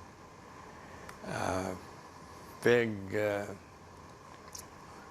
overcoat, like the Russians, and a build cap with a big red star right in the middle of it. And there we were, unprepared. And I told Nick, and he stood up. He said, "Ooh, can I help you?" He says, "No, I'm just here. I'm on exchange or some kind of duty for Yugoslavia." Oh, wow. I said, "Oh boy, good." And he was from Yugoslavia, so, and that's the only time I saw him. But while we were there, the squad commander was Colonel Ben Cassidy, and the operations officer was Sanford Moats. And Moats was an ace during World War II. And really one of my best friends, and I still see both of them. They send me things, emails and pictures and all this. And but anyway, they got word that Colonel Cassidy was going to be promoted to full colonel below the zone. And so we decided, I was doing all the artwork for him. I designed some wings, and we had them cut off and put back regular pilot wings, but they were swept pilot wings like this. And we took them down in Munich, and the guy made them overnight. And we'd been going to the club, and sometimes it got a little rambunctious, I'd say the least, down the Rathskeller and whatnot. But when we heard that he was being promoted, they closed the dining area off and barricaded the door, which was very ungentlemanly like. and proceeded to have a party, and they'd take a toast, and then they'd throw the glasses into the fireplace, and that wasn't too genteel. So then the first sergeant came up to get the men to see some of the airmen, and the plate door was locked. And they immediately broke the door in and picked him up and put him on their shoulders and walked down to the NCO club, which was, again, pretty much a lot of trouble. And when he got down there, everybody said, what are these officers doing in the NCO club? And somebody said, well, don't talk about our officers or something, and they started a fight. Now here officers weren't in the fight, but they were fighting, and he said, we better get out of here. So we did. We got out, and the next morning they got a call from the base commander at 1st and Fallbrook, and he was a lieutenant colonel. Now they had asked for a staff car for our commander, who was a lieutenant colonel. Same thing, same rank. He called them in, both Oates and Cassidy, and he was talking about not the NCO club incident, but the throwing of the glasses and the tearing ruckus of the place. Right. And so he called them to attention. They were standing in front of him in a brace, and he chewed them up one side and down the other. And Moats, being only a major at the time, he knew that Cassidy was below the zone for full colonel, and all he could do was contain himself. This guy was really getting in deep because he's calling him names and really chewing him out. And Colonel Cassidy just stood there and took it. And he said, I'm going to charge you everything. It was $300 and some worth of damage, which was pretty good size of money back in the 50s. And I'll be up to the club tomorrow night just to make sure that everything is right. And the next night we went up and everyone's sitting there. But by that time I had those bent wings and pinned them on and had full eagles here, and they were swept back wings. Instead of wings out like this, they had the eagles wings swept back like the fighters here, which unauthorized equipment. But anyway, I was sitting one end of the bar, and Colonel Cassidy and Moats were here, and this wing, the base commander came in, very full of himself, swaggered in and sat down, and he's come to see that everything is done properly, and he says, can I buy you a drink, Colonel? And he said, no. And then he looked around and saw Colonel Cassidy with his, and he realized that he had stepped in the wrong place, and Cassidy carried on just as though he hadn't even remembered anything.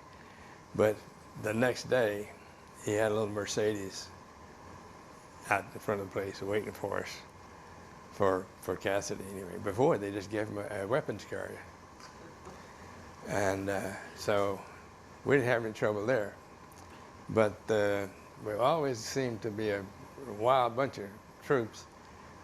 As they left, Captain Butterfield and I were going to sign over the base and all the equipment to 1st and Fellbrook, and the squadron was going to go back to England. Okay. Colonel says, well, I want to make a flyby on the way out. And I said, well, I'm going to be on the ramp, and I had my movie camera, and I'll be out to take a picture. And he said, okay, good, good. So the whole squad took off, and as you know, when you stack down, the first group was here, and the second was here, and the next one was here. They all would step down, so you'd be out of the jet wash. And when he kept going lower and lower and lower, that meant that these guys were really low. He didn't realize how much. And he came right down the ramp, and I had my camera, and as I was taking it, I watched and watched and watched. Finally, I just hit the deck. And the last flight passed over me. It probably 50, 60 feet. And first in Fellbrook is a big base with corridors. It's all indoors. You can go anywhere you want to on the base, except the flight line inside. So weather wouldn't bother them. And hello, you can hear echoes all around. Well, when this whole squadron came by at low level, it was near the hospital, they say that some doctor was doing an operation and he almost made a mistake, and they reported it, and this base commander reported it, and they tried to stop Colonel Castro from getting his promotion, but he'd already gotten the orders, so they got out of there fine. But then when I signed off and Butterfield signed off, all the equipment, we took off and went back to England. And on the way back, they were having a big party at the club. When the squadron landed, all the wives were out along the runway, waving, and whatnot. And we were maybe an hour and a half behind because we'd taken off later. And Butterfield says, well, I live in Thorpe Ness, and I think I'm gonna, he climbed up, he said, I think I'll boom the town, sonic barrier. And okay. So we climbed up about 44,000 feet, rolled it over, go straight down, full power. And when you get through Mach 1, the left wing will dip like that. And you're through. You pop the speed brakes and make a recovery. Well, they boomed there, and he kept on down to Thorpe Ness, and he came down, he was about 1,000 feet. It wasn't too low. And I said, well, Alber's the next town down, and that's where I live. So, okay, we went down the main street of Alber. And once again, not to be done. I landed at the base. They already had notified the base of this. And when we came up to the base, instead of he knew where the club was, and everybody was probably at the club. The NCO club was about 100, 200 yards away, but not that far. And they had two big oak trees in the yard. And one over here was just big enough for an airplane to get through. So Butterfield came down, and here I am, Dom John's second lieutenant, and I wasn't going to be pulling out anything. And he came down and did like this and went through. So I came down, we went through, we came around and landed. When we landed on the runway, a staff car was waiting for us. It was Colonel Pinkston's staff car. And he said, boy, that's nice, man. He must have liked it, and he didn't realize that we were in for it. He drove back to the club and walked in, and the party was going, real good. And Colonel says, hold everything, knock it off, quiet. And everybody got silent. He says, I hear we have two real hot pilots here. And he says, and the hot pilots can always control their liquor. And he brought a water glass full of bourbon. and held it to Butterfield, and he pulled one for me, Butterfield. And he said, and the place started, drink, chug-a-lug, chug-a-lug, chug-a-lug, and everybody drinking. And I said, I didn't drink hardly anything at all. No. So Butterfield, and he gagged, and filled it back up. So drink, chug-a-lug, chug-a-lug. And he did it a third time. And I said, gee, this guy's got to be sick, or, he could be injured, really. So it came my turn. I said, I'm going to put it all down at once. And I just all the way down, wham. And he said, okay, you can go, get out of here. And I went straight to the train and threw it up and went into the dining area and got a big steak they had on. Ate that, and I was still really pretty bad shape. And I went back in the room, and finally they said, whatever happened to Butterfield? He said, well, they took him home. He never did drink that whole thing down chug-a-lug, so he must have tried it about 3 or 4 times, and the colonel realized that he better not give him any more. So, but there were things like that going on. The guys had a lot of fun. They didn't hurt anybody. That was the extent of your punishment. You didn't get a write-up or anything? No, which is very understanding, considering the episode. And I left there in 54, and I informed personnel that I did not want to go south. And they said, okay, we'll fix it up. So they assigned me to Bangor, Maine.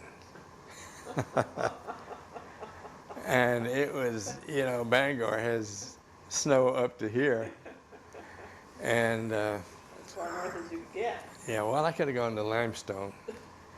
And so I was a 506 there, and they had F-84Fs. But the F-84s, we had I don't remember the length of the runway. It wasn't 10,000 feet, it was about 8,500 or 87 or something like that. And it was too short. You could land over in summertime, but in the winter with the snow, they had a couple of guys that slide off the end of the runway, couldn't stop. So they decided that we'd better move to a better climate. So we went to Florida. I don't know if it was McCoy or one of the bases down there, and stayed for maybe 2 or 3 weeks. When I came back, my wife, I said, where's my wife? Oh, she's over at the hospital. She's having a baby. I said, wow. And I stayed, about 60, 70 feet away from the hospital. We're up on the hill. And so I went over there, and she said, well, yeah, I don't have any diapers. I don't have anything. You better go and get some things for me. So I took off, went down to the drugstore. When I came back, the son was born. So. Was she early? No, she was due. Oh. But I didn't expect her to go while I was away. And This was your second child? No, that's the first one. Oh, okay. Yeah, that's the second one, yeah. Because you told That's me she right, was the other pregnant was in in, England. yeah. She was in England, she had the Right. first one. In fact, Right.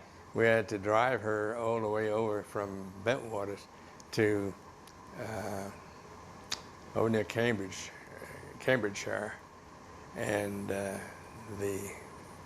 ambulance driver was in no shape to drive.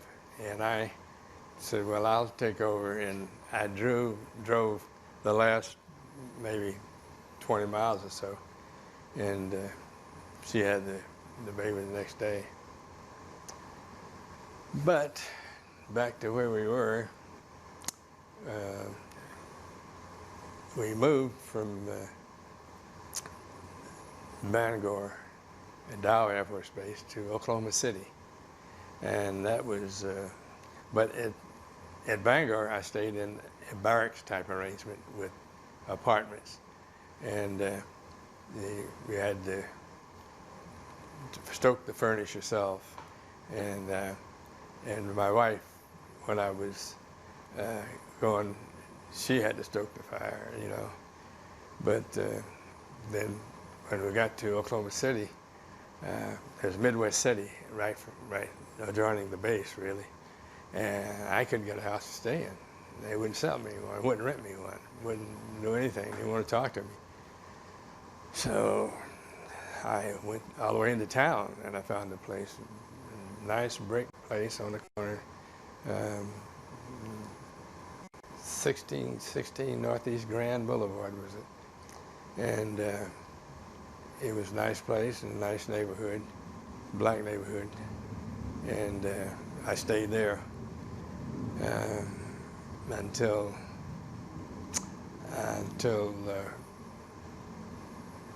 well, I don't want to get ahead of myself again, but we rotated to Alaska for 90 days period of time, and we'd come back, and then we'd rotate somewhere else. I went to Germany for 6 months, and you know, we came back, and we were always on the go, and they had F-100s, and I was Stanley Val officer. For the, So you switched to F-100s at Oklahoma City? yeah, yeah. Okay. And so You were there for a couple of years, but you were doing all these long Yeah. deployments, TDYs. yeah, I was there about till 59, 4, 5, 6, 7, 8. It was about 5 years, and then they decided to disband, deactivate that squadron out of that wing, and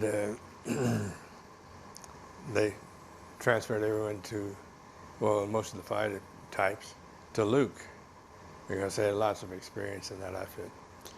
Jim Reynolds was the operations officer. He was Allie Reynolds, for the old pitcher, Yankee pitcher for years ago. It was his little brother. And Jim was one of the better pilots I've ever seen. He led the Sky Blazers in Europe, like the same as Thunderbirds were. But being there and not having a place to stay, and like I said, I found that one place that was good. In Oklahoma City? Yeah, in Oklahoma City. So it was a really kind of segregated city at that time? Yeah, it was definitely, yeah. 59, I said, I have 2 kids at school.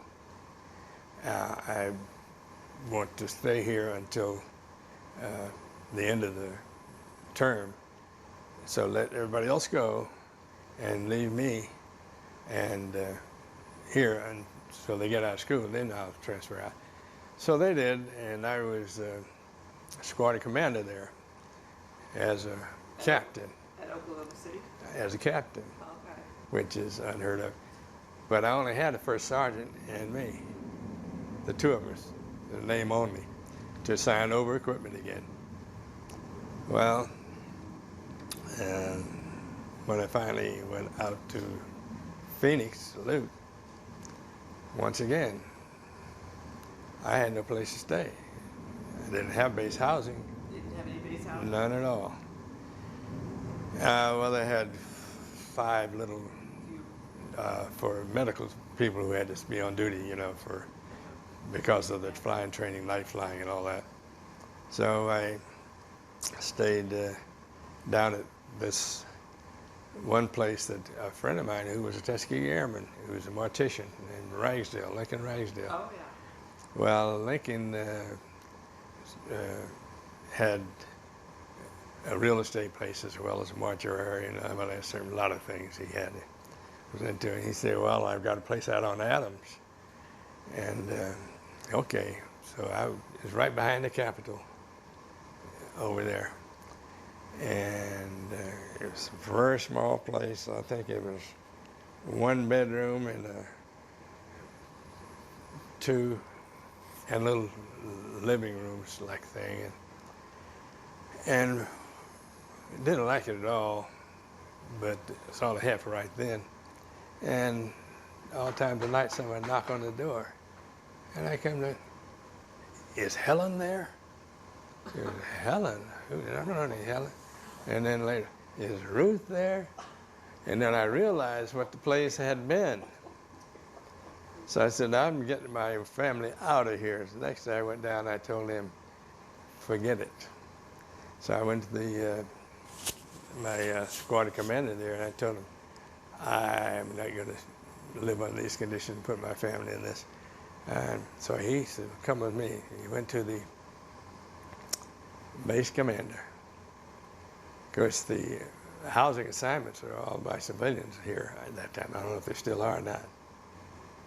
As far as I know. Yeah. And I told him, give me a house. I couldn't stay in Litchfield.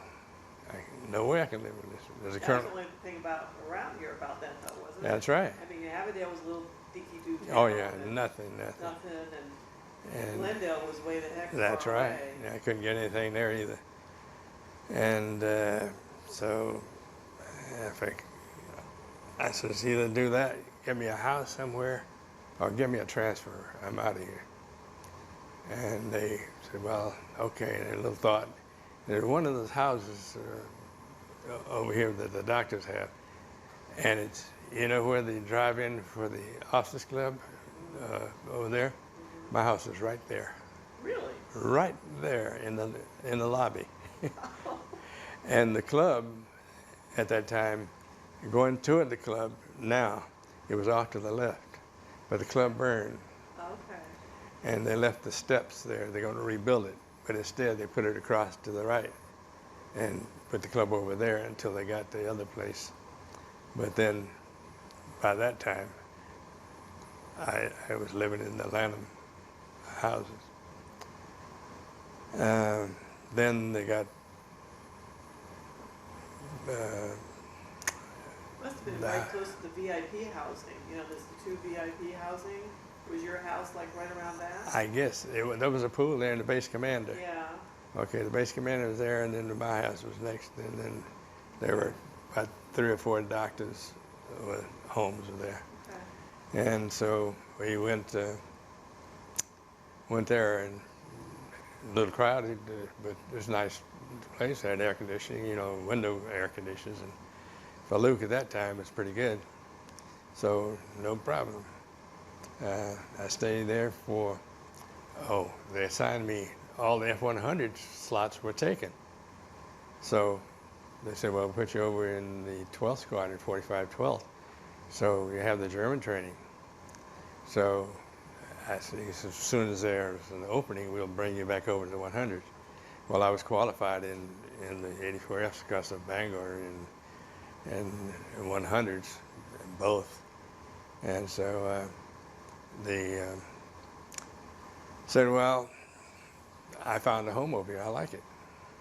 Because the Germans were all spoke fluent English and fine enough. So I flew with them for 18 months, and then they sent me to Korea. And I spent 1 year in Korea and came right back to the same squadron. And I was the ops officer. And I stayed there for 5 years. Wow. And they sent me to Vietnam. Can I ask you real quick, because I know Vietnam's a lot of talking. Where were you in Korea? Were you in Kunsan or? Osan. Osan. And yeah, and I was what I call a duty officer. They have alert facilities. All the people I find out of Itazuki would come over and spend, say, a week or 2 on alert duty there at Osan. Right. And then they would fly back and be replaced by another group of people. And we were in Sea Diamond, which was a restricted area. But in fact, when I walked in, they was Milton Herman and I came from Luke, and they had an otter prop type job, and we were going in to pick up our equipment, and I said, gee whiz, you know, we've come down a lot, but flying better than nothing. So directly across the hall, somebody said, hey, what are you doing over there? So, getting enough flying equipment. He said, throw that junk down and come on over here. He came on over. He said, you're going to be an IP in the jet section, because I'm still IP qualified. He said, well, they have to give you a check ride, and that's it. So I went out with a check ride on a mission, and then they signed me off as instructor, signed Milt off as instructor, because they didn't have anybody really that had experience that we had. And we stayed there until, say, 1 year. Came right back to the same squadron again, the 12th Squadron. And I got time. And so while they were gone, they'd had a lot of change of personnel, and the ops people there, the ops clerk, everybody was saying, well, who is this new guy? And because they hadn't seen me for a while, some of them never seen me, except Edith Jerky, who was the secretary. She really was sharp. But that's a different story. So I went in the ops building and went over to the safe, and I kicked it, opened it, and walked out. And everybody's standing there with their mouth open and going, well, how do you do that, you know? And I came back in, said, change the combination of the safe. You haven't changed it since I left. Boy, they changed it immediately. Yeah.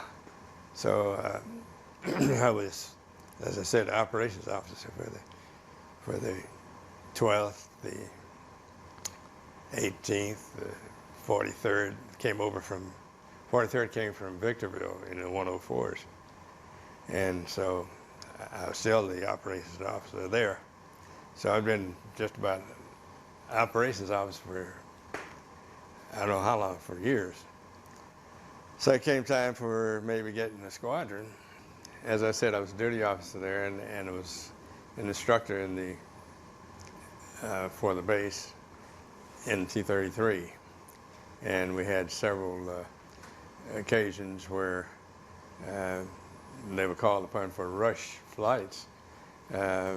One congressman was inbound on a trip that he was going to have a tour, some sort of fact-finding thing, and he got a letter from one of the mothers of some of the airmen that says their son wasn't getting enough food to eat, and they wouldn't give it. So he wanted to come by Kunsan. Not Kunsan. Osan. No, Oh. the one South Pusan. So they called me. I happened to have my day off. I'd been off that duty that morning, and said, can you fly Colonel, whatever his name is, down to Pusan? I said, sure. So we got a T-bird, and I got in flight. I'll sign the clearance and everything. And he says, I'll pre-flight the aircraft and everything. So got to get in there in a hurry. Got to get in a hurry because they're on the way. And they, okay, all right. So he said, I'm in the front seat. I said, makes a difference to me. I fly back or front, you know. So we took off, and as soon as we got airborne, it started smoking the cockpit. And I said, whoa, you know, this doesn't sound good. And so I got a little altitude in case they have to get out of it. And I asked him, did you check that oil tank in the back? He said, no. And the plenum doors, you push them down, you look in there, and he hadn't checked it. And he's supposed to be flying the airplane, you know, but he just wanted to fly, have an instructor with him. So we came back around, and I said, well, Tower, I'm not making an emergency, but I'm coming back in for a landing, and should be okay. And it came in real low, and I get to the point where a little burble, you know, right on the edge of stuff, because I knew with full fuel tanks, you're not supposed to do that. And I said, I'm going to knock these tanks off. He said, no, you can't do that. We got to get... Okay. So I slowed it down and just touched down just right on the end of the runway, and just no drag chute, of course, from the T-bird. So I'd hit the brakes and get up off of them, and holding the stick back, you know, get a little, and stop, slowing, and the runway's coming up, and it's not anymore, and I didn't want to blow a tire. Oh man, what's going to happen here? So finally, I came down to slow enough where I could make the turn off at the end of the last taxiway. And it was turning and leaning on the side. It went on so fast. But did all right. Walked up into the crew chief area. And I told him, I shut it down. And they got out and went back and looked, and there's a cap still off on the little chain. And of course, I was a captain, this guy's a full colonel. I didn't say, I thought you were going to check this. And he said, well, in some excuse. Okay. And he said, well, we can go now. And they took rags and wiped all the oil and stuff out. Well, gee. He said, we got to go. Well, now they've already called in. And my better judgment told him not to do it, but okay, I'll do it. So we got back in the airplane, make sure everything was secure, and I had pre-flighted it myself this time. Took off and started for Busan. So I was going to go direct down there at low level. And we got about, maybe 5-10 miles out. And this congressional C-47 was calling in for landing instructions. And he said, that's them, you got to get on the ground before they do. Okay, all right. So when they called in on initial for a landing, and the tower says, okay, he gave me permission to land. So I pitched out, came around, and he says, go around. I said, what's wrong? He said, we have an F-86 on the runway, the gear folded.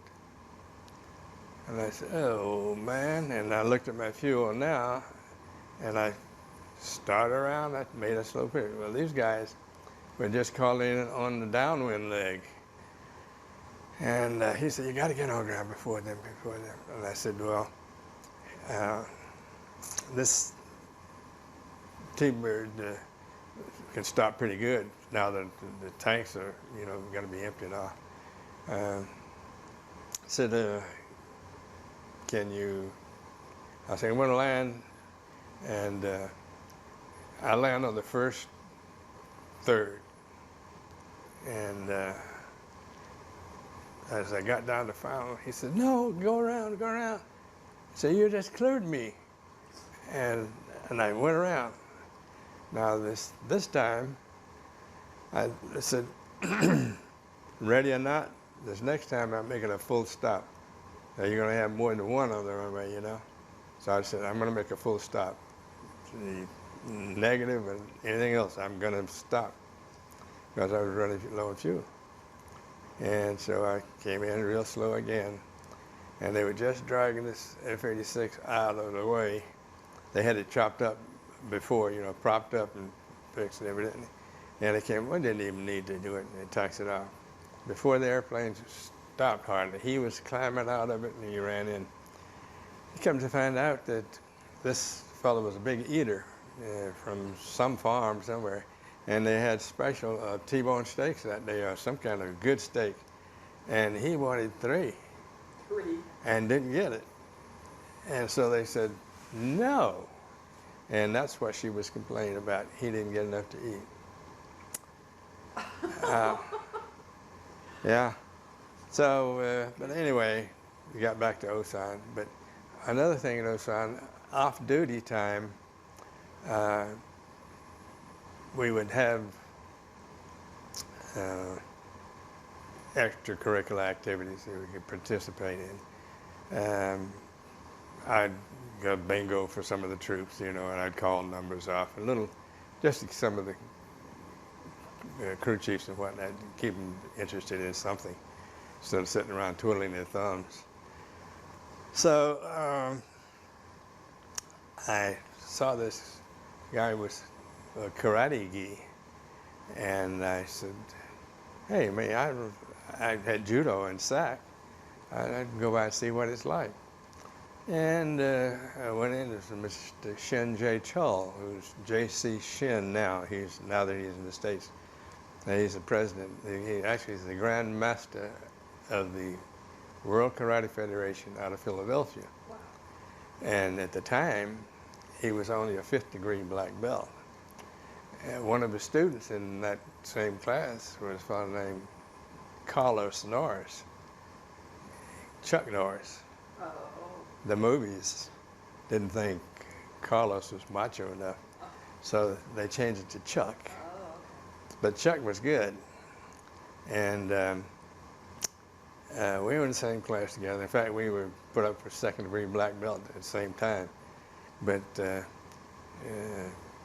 he got out and went down to Redondo Beach and started his karate fame, and now movies and all that. And so he's well taken care of. Mr. Shen has done well too.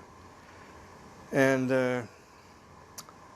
that's about all in Came back to join up the Germans again. yeah. Mm. What was it like? Were you the only American in the German squadron? No, no. Okay. I see. Just about all of the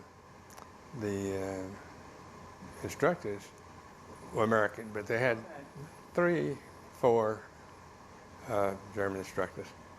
Okay, so but, you were 9B for the Germans. Yeah. Okay. And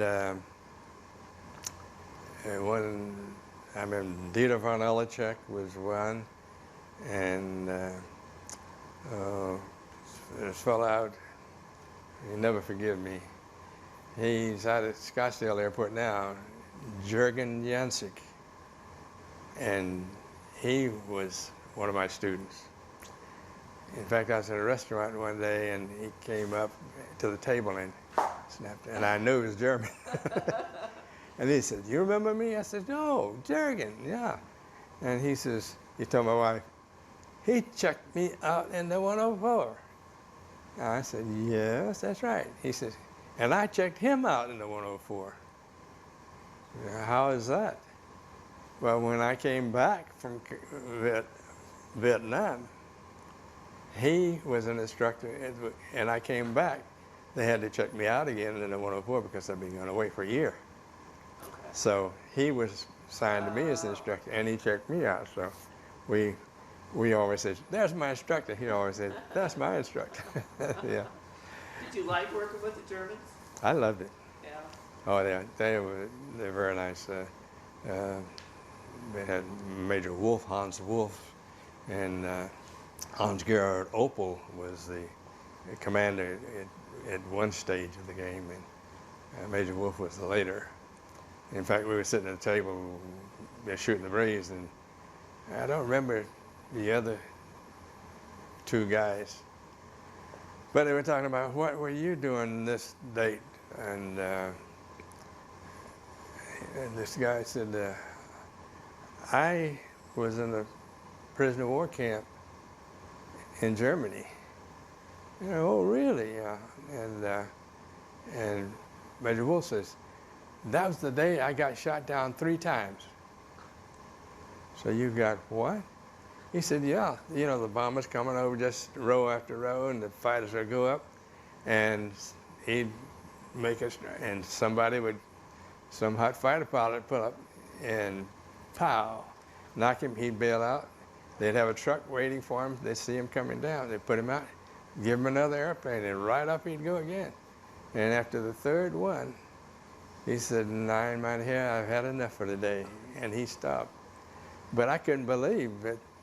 With to see if he was damaged or anything, he said they just rushed him from one airplane to another and put him airborne because they were desperate, you know. Yeah. But that way. Then he was here at Luke. Yeah, that's right. And it's interesting too that it was as a Tuskegee Airman they associated with having been there. And in fact, when the program ended, just before it ended, and before I retired, I was made an honorary command pilot in the German Luftwaffe. And I have the documentation where I show it to you in my iPhone. I take a picture because most people say, "Oh, sure, you know, you're not." But that's why I wear those wings on my jacket. And we're authorized to do that. Wow.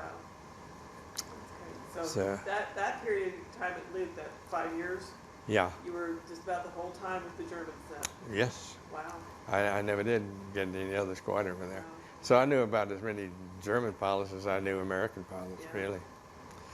I have pictures of every class that graduated from 59 through 70. And you just keep turning pages, and then you remember some faces you remember and some you don't. But when other people come back, they want to know whatever happened to him. And I said, I have no idea. I had one fellow came back. In fact, one day I was at home and I got a telephone call, and a guy speaking with an accent. And he said, "I'm at a hostel on 9th Street or something, and I wanted to come by your house." And I said, "Oh, okay, I'll pick you up." And I went on, and I still didn't know. And I looked at him, and he's a young kid, looked like he's 18, 19 years old, big strapping fella. And took him home, and we went out to dinner and whatnot. And I was trying to figure him. He says, "Well, I see you seem to be questioning," and he had his little ditty bag with him. He opened it up and he pulled a picture out. And there was a little chapel over here where all the aircraft, there was a christening there. And there was a chaplain, and let's see, there was me and the chaplain, this guy and his father, and his mother, who was holding a little baby here. And there's one little boy there about this high, well, actually about this high, and my wife. And I said, "Oh, you're the young man from here." He said, "No, I'm the baby." The baby. Yeah.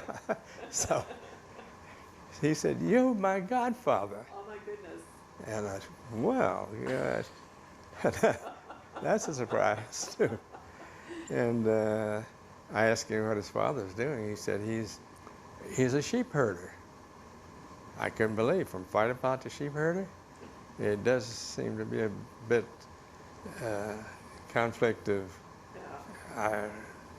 courses of action you could have taken. But before that, where were we? Well, I diverted us into Germany. I mean, the German pilots, because I was just real curious about that. And then you mentioned about going to Korea, and then you started to mention about, well, then you were headed towards Vietnam. So maybe we can jump into Vietnam if that's appropriate. Okay. What year are we now? 64, something like that? 5? Yeah, 65. Well, my memory's getting bad. I got out in 70, and I was back for about a year. Okay. So it must have been 67. Well, it was doing TET. Okay, TET was 67. Okay, it was TET. But I was... So they called you up, you were with the Germans, and yeah. You suddenly got orders to go? Yeah, they said, "Well, you've been back from a remote assignment 5 years." and then you're authorized to go some other place, and you're on orders to go to. And I said, hey, but I'm getting out in 2 years. He said, well, it's only 18-month assignment. I mean, a 12-month assignment. I was supposed to be getting out in 18 months. Yeah, that's what it was. And he said, well, it's only a 12-month assignment. And I said, okay, and away we go. But before that, I was saying about being an operations officer of all the different squadrons.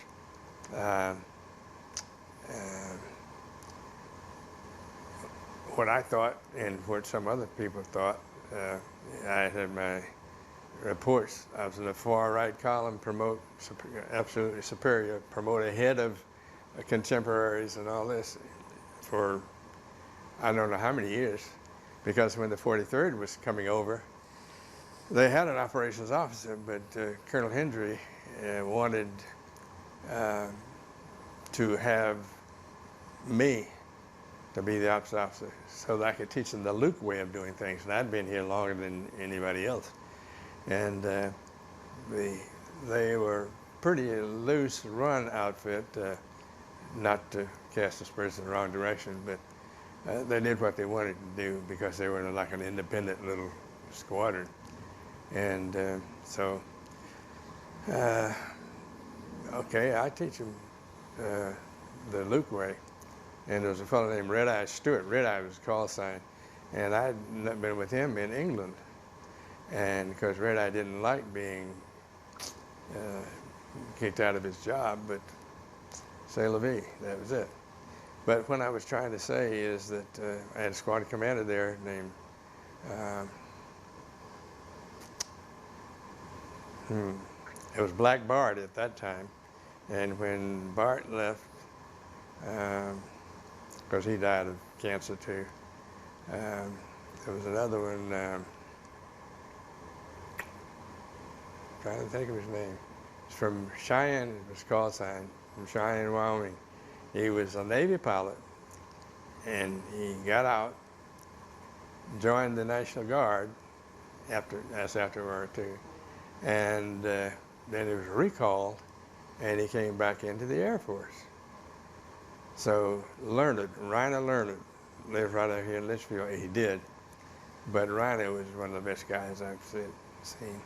He's a rough dude. You'd look at him, you'd tremble.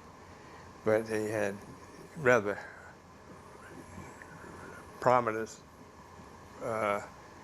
bags under his eyes.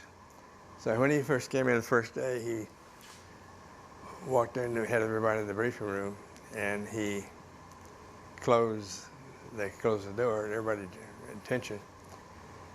And he stood up in front of the podium, and he says, some of you guys know me, and some of you don't. But I'll tell you the way it is. Here's the way I operate. You scratch my back, and I scratch your back. You play ball with me, I play ball with you. If you don't play ball with me, and I can't say on film what he said, but if you don't, I'm going to take the bat and shove, where. And then he promptly got off the stage and walked out the room, slammed the door, and everybody said, my God. But he was one of the nicest guys you ever want to see. He gave me full run. He didn't try to inflict any of his ideas. He'd drop a hint every once in a while, but he gave me full reign of the squadron. I actually ran the squadron the whole time. And I really enjoyed it.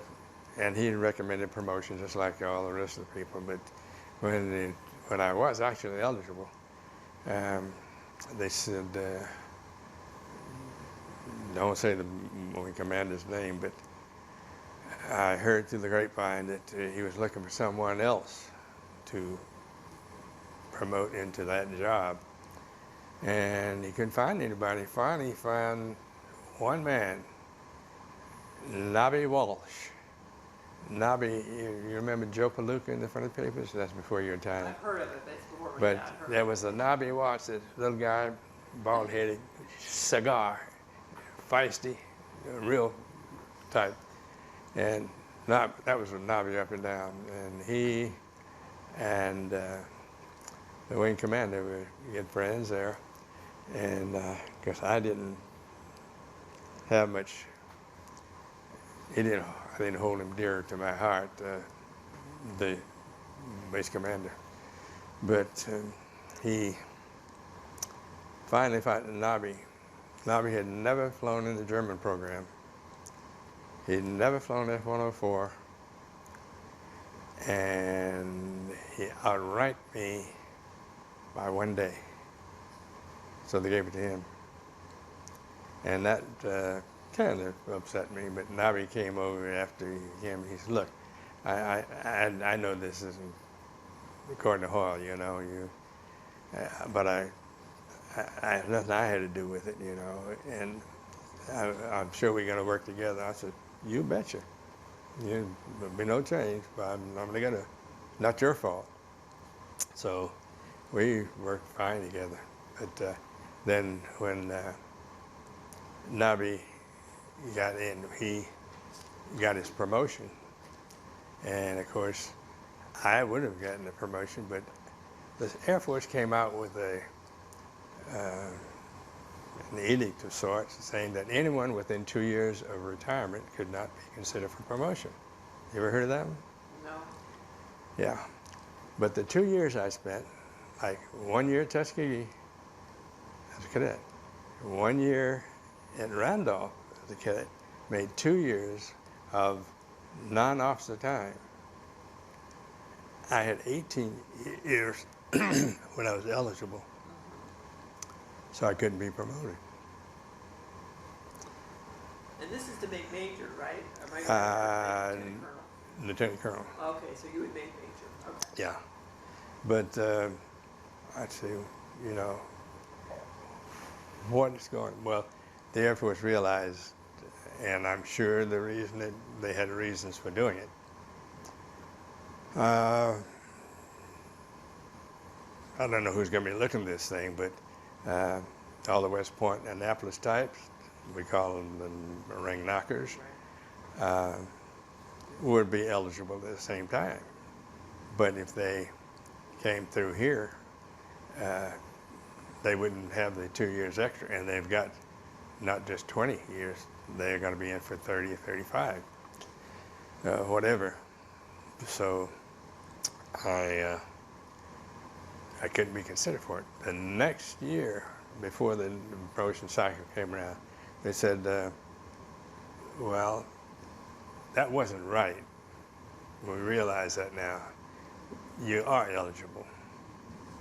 Now all the regulars, we were reservists, all the regulars got their promotion that we're going to get them, and we were passed over. Not passed over, we just considered to be not qualified. But then this time they came around, made it just like that. So now I've got LC. I said, well, I've got this short period of time left. I'm just going to go ahead and get out of here, you know, and I can do other things.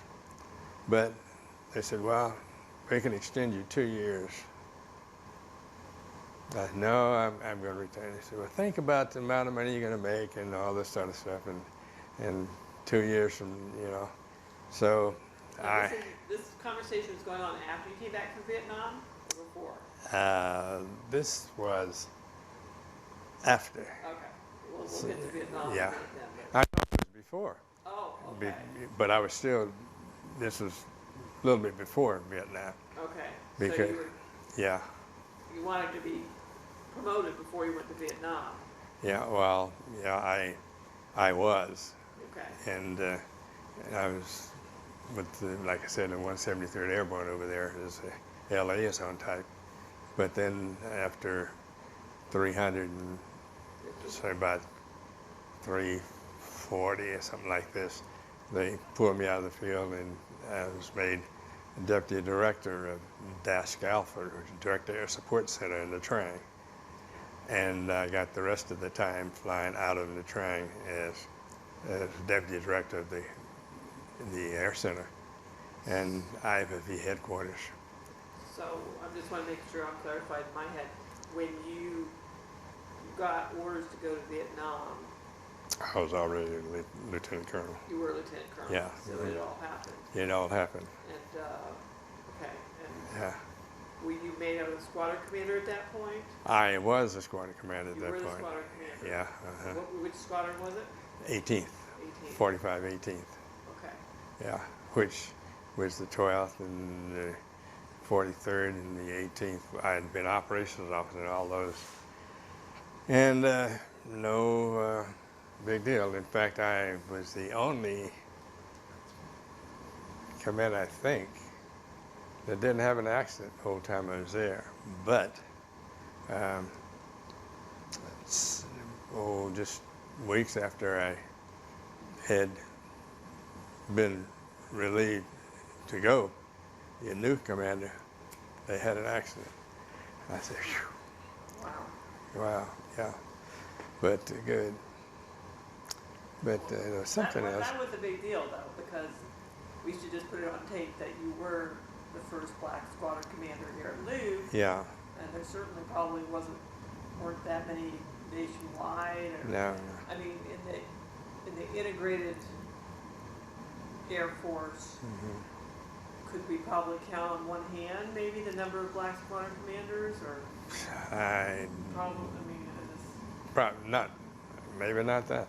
I know I was looking at, how they break down so many of these and so many of these in the magazine, Air Force, and I think, as I remember, when I was eligible, there were 24 full colonels in the entire Air Force, black. And I said, what are my odds? I don't think so. So that's when I was saying that I think I'll just go ahead and leave it up. But then it convinced me to go ahead and remain. But then I did spend the extra 2 years and retired in 1970.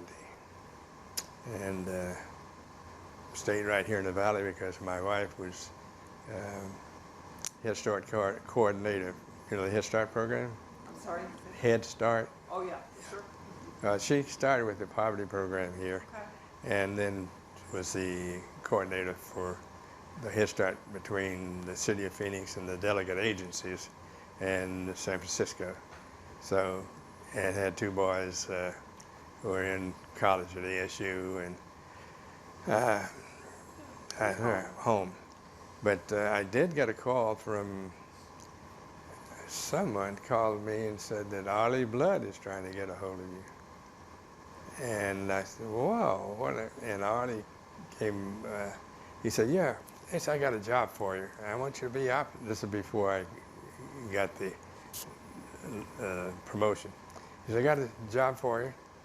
I want you to be operations officer of one of my squadrons over here. And I said, well, Colonel, I'm at Luke, and you are pilot training. It's a different kind of pilot training here at Luke. This is like fighters.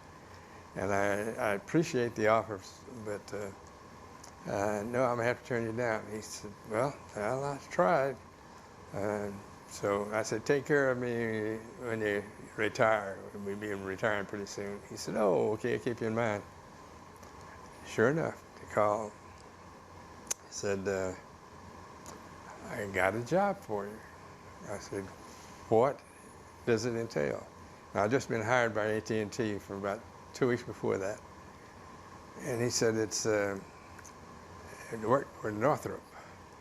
And I want you to work under me, and we're going to coordinate foreign dignitaries coming from Europe and all of that area on the F-5.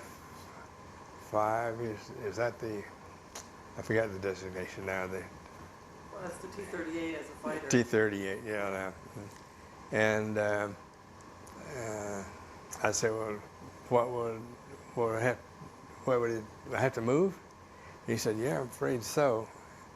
I moved to Hawthorne. Oh man, what kind of money are we talking about? And he told me, and it was a little more, but the cost of living over there in California compared to here, it wouldn't have been. And then to uproot my family and the wife give her purse and all. I said, no. I said, thanks a lot, Arlie, but I tell you what you do. Think of me in the hereafter. Put in a word for me there. So when I went on this reunion, I told you, back in England, and I visited the old houses and whatnot, he told this to the squadron, and he said, and Ace, he says, he turned me down on every one, but except that last one, he says, when I get up there, I got a place for you. And I said, great, but he's still kicking. I still hear from him quite often, yeah. Well, when you first, so you made lieutenant colonel, and you were squadron commander, Uh-huh. and then was it too long after that you heard about going to Vietnam? Yeah. Not too long after that. And What were your like, thoughts? I thought, geez, I was getting ready to retire. Maybe I ought to give this thing back because they were going over as a fact, forward air controller. I said, whoa. Well, most of the 104 guys were going over as fact because they didn't have any 104s except that one outfit, and they thought it was too much of a logistics problem to just maintain one. And they gave those to the Puerto Rican National Guard. And so I said, well, it's only a year. It's okay. I'll do it. And I was the air liaison, which took care. I had 4 different detachments, and working out of desk directly off Direct Air Center. I was actually reporting to them. The 24th Tactical Air Support Squadron was Squadron Commander Joe Forrester. And Joe Forrester just died recently. He was a jet ace. I didn't know it at the time. But the airplanes were owned by the 21st Tactical Air Support Squadron. So when I was sent to Bang San in Vietnam with the 173rd, I had 1 detachment there, and had 1 over at An Khê, and then 1 at Bao Lat, and 1 down south of Tua Ua. And they're 85, 90 miles apart. I had to monitor the flights and the time they were having, and make sure that they were doing their job properly. Everyone that came in to that core area, I had to check them out. I'd take them out on the flight, give them some map reading assignments, which was the hardest thing for me to do. And just take a map and go out over 100 miles of nothing but trees. And there's really an art to learning contour map reading. And I had some little tricks up my sleeve. I'd have one of the hardest ones. If a guy thought he was really good, I'd take him up northwest of Bang San. And there's a river that goes down, and I'd get him on the same side of the sun. And they couldn't find that thing to save their life. And they said, well, how can you ever find it? I said, right there. He said, I don't see it. I'd fly around about 2 miles, go to the other side, and the sun would appear, and you can see the reflection off the sun in the water. And that way I said, okay, now you're learning something. You got to be not just one view, take a lot of different angles. But we did that fine. All the guys were there were pretty good young pilots, and I didn't have any trouble with them all. You went over as squadron commander, right? Yes. Okay. Mm. So you had a lot of flying missions there. Can you kind of get into that? Well, I always said that I'm not going to ask any of you guys to do anything that I wouldn't do. So I wouldn't send you off and do something that, you know, it's like a one-way trip or something like that. And I have had some targets that way where we never had to go, fortunately. But in Vietnam, I said, the first one in the morning, that's mine. And the last one at night, that's mine. And if there's anything in between, fine. Those are your guys. And we would set it up that way. So they knew that I was going to be getting a lot of flying time that way. You know, I just set the example and go with them. And seemed to do fine. I had a good flying experience. And So this was the 104s, right? no, this is 01E. Oh, 1Es. Yeah, it's a Cessna. Really? Yes. A Cessna that put in airstrikes. You know what a forward air controller is? Yeah, but I'm trying, so you're shifting gears on me, okay, so. Yeah. I didn't connect the dots. So When I glad got asked. to Vietnam in Bang Son, I was at the 173rd, and I had these detachments that I take, Okay, who took right. care of the area around there. Okay. Everything from Pleiku all the way over to the coastline and all the way down south as far as the Trang. Wow. And That's that's, a really vulnerable aircraft. oh yeah, you fly at 1,500 feet, it's pretty vulnerable. Sometimes troops in contact, you could see, in fact, the deputy director came up once to fly with me. He's Tom Crawford. And Crawford was a real nice guy. He got promoted below the zone to full colonel. But the 173rd was in troops in contact, and they were on the side of this mountain going up. And you better not drop any ordnance onto your own troops. So you know, that's unforgiving. So he was in my back seat, and normally I didn't go with anybody else, but he wanted to go, so all right. And he said, "Did you see that?" Little, we call it little scatter balls of fire, you know, like not, I forget what you know, just a projectile go by and say, yeah, so what? You know, you're looking for it, and there's an aircraft gun over on the side of the hill. So I said, it's coming from over there, and we move over and get out of their range. And I'd direct the fighters in, and they'd pull off, and I'd tell them, keep away from this ridge over here because there's at least one over there. And they would make their pattern adjusted. And as we go in on the target, it was so simple for me because at Luke, we are flying on the gunnery range, like range 3 and 2 and whatnot. They would come in on strafe targets, you know, or skip bombing and whatnot. And if you're on the ground or on the range, or if you're an instructor, you see a student goes around, and once you pull off, you watch the other guys to keep them in sight and make sure they're doing what they're supposed to do. And same way out here. And most of the guys were sharp. I only ran into one man. I don't know who he was, but I would tell him where to drop. I'd mark the target with white phosphorus, yeah, and a rocket, and tell him, put it 100 meters off to the right up on the hill where that so-and-so is. Right. And he'd go in and he'd put it closer to where our troops are. And I'd say, hey, that was nuts. Let's go to the second time. So this time I follow him around. As he goes in, I thought, no, you better pull off more to the right. And I had to just vector him like a student. And after the third trip, I said, pull up in orbit. And he had to do it. So, you know, he's not going to drop anything. For me, I'm not going to authorize it. And his flight leader was kind of embarrassed about it. But, he concurred. Yeah, Joe, or whatever his name was, keep up. We'll pick you up when we get through.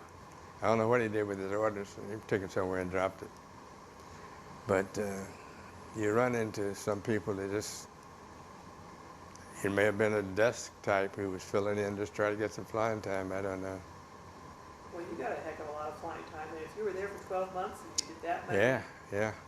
did you I do only- more than one mission a day? Oh yeah, like I said, the first one in the morning and the second one at night, and if there's anything in between, Wow.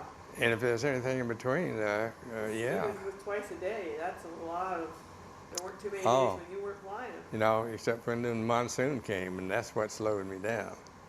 You know, they had some terrific weather over there, and Right. in fact, I don't know, I guess I can say that we had revetments that parked the planes in, you know, sandbags all around it up high. So if any rockets hit, they wouldn't hurt the airplane. Well, I was up in my, not an office, and where we operate, and at the 173rd headquarters there, which was a little prefab tent, shack. But the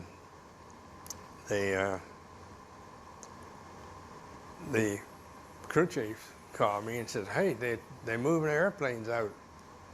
I said, "They who?" He said, "The 170 troops moving them out." I said, "What? There's a storm coming, you know, monsoon. They said it's going to be here in so many hours."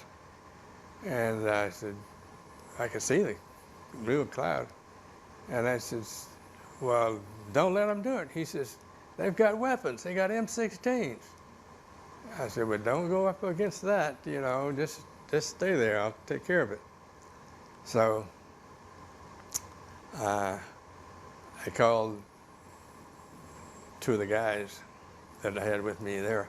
I said, "Go down and get in those aircraft right now. And I'm not going to leave them out exposed. Take them and get ready to go to the Trang." And I called the Trang. He says, "You have the hangars, is it full over there?" And he said, "No, we've got plenty of room." So I'm going to send two planes over to, and just, you better hurry. He says, "because it's hitting over here." I said, "Okay, they'll be taking off in 10 minutes. And he said, "Okay," and we're looking for them. And these guys ran down, got in the airplane, took off, and my neck was out, I don't know how far, because they had to go all the way to, and then over the hills, under the clouds like this. And I just crossed my fingers and I got to get them out of here. So they rolled them in it, they made it over there. High winds, they made the landing okay, and they put them in the hangar. And they called me and said, "Okay, we're all right now." Next morning, General Allen said, "Colonel Herring, if I call for an airstrike right now, how many planes can you give me?" I said, "None, sir." And he jumped up and looked around. "What?" And he said, "What? Why can't you? You're here to support something." So I said, "I don't have any airplanes, sir." "Well, where are your planes?" I said, "They were at Ankei in a hangar, and where it's safe. I can get them back over here in about 40 minutes." And he really hit the ceiling. "Now, we have unprotected." Well, you know, they always say the artillery is so much better there because they can deal with all kinds of weather. And they said, "Who gave you authority to take those planes off of the LZ here?" And I said, "Well, sir, your troops came down armed with M16s, pushed them out of the revetments, and my troops didn't resist them. So I had to have them someplace, and I'm the only person that needs authorization to cover Air Force things. I'm the Air Force commander here." And everybody went, you know, he's going to get it. But General Allen said, it wasn't the S-3 Air, but another guy who was in charge of all the liaison people, they had the artillery. They had the same type of aircraft we had, but they didn't have the equipment that we had. And he said, is that true, Captain, whatever his name? And I said, sir, you don't have to ask him. If I said it, you can count on it. And the guy said, yes, sir. He says, boy, and he got on him. He said, don't you ever so. And anything Colonel Herring wants, you better get. And that was really embarrassing because he did it in front of all of his company commanders and everything. And but he realized that I had his interest at heart, and worked out fine. So I never really had any trouble with either General Burns or him. They were good. You mentioned the Tet Offensive, so did you get over there just before the Tet Offensive, or was it? Yes, it was before. Just before. Mm-hmm. How did that affect your mission? What was going on? Not much at all. We were so far up country, you know. They just increased the amount of security we had, you know, built up the perimeter area, but and I didn't worry about it. I only went down to the Trang for once a month to the Air Liaison meeting, so I didn't worry about it. When I went down, I came under, you know, artillery, mortar fire that they would shoot onto the base, just random things, but not really that much. What was the base like? Was it really boonies? I mean, was it? The base in the Trang? Yeah. No, it was a big Air Force base. Had big long runways. They had maintenance buildings. They had different types of aircraft. They did all of the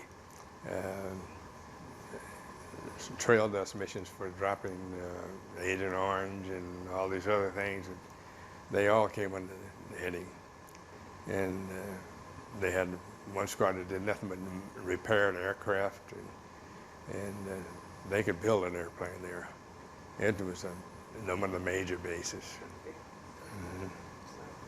Bangsan, it was just where I said the 173rd headquarters. It was just a landing zone on top of the hill that had a lot of helicopters on it, and the 2nd Battalion and all the ground troops were spread different places. Some were down at Tuwa, some here. The 2nd Battalion was at Tuwa. Yeah. Any particularly, you described some memorable situations. Any particularly memorable mission out of those that you recall? Any mission memorable?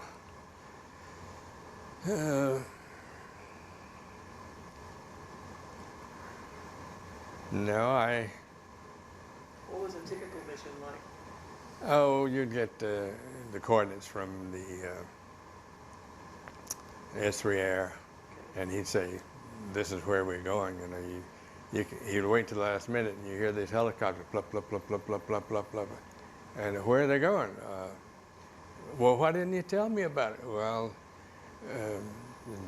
you have a houseboy. It came down to this: you have a houseboy that takes care of your house, and if you have you in advance in your maps in your case, and you leave it there, he could tip off the enemy, you know, or something, which is very possible. But they'd had the houseboy before I got there, and I don't think he's a pretty smart little guy, but he was a kid. He was like about 15 years old or so.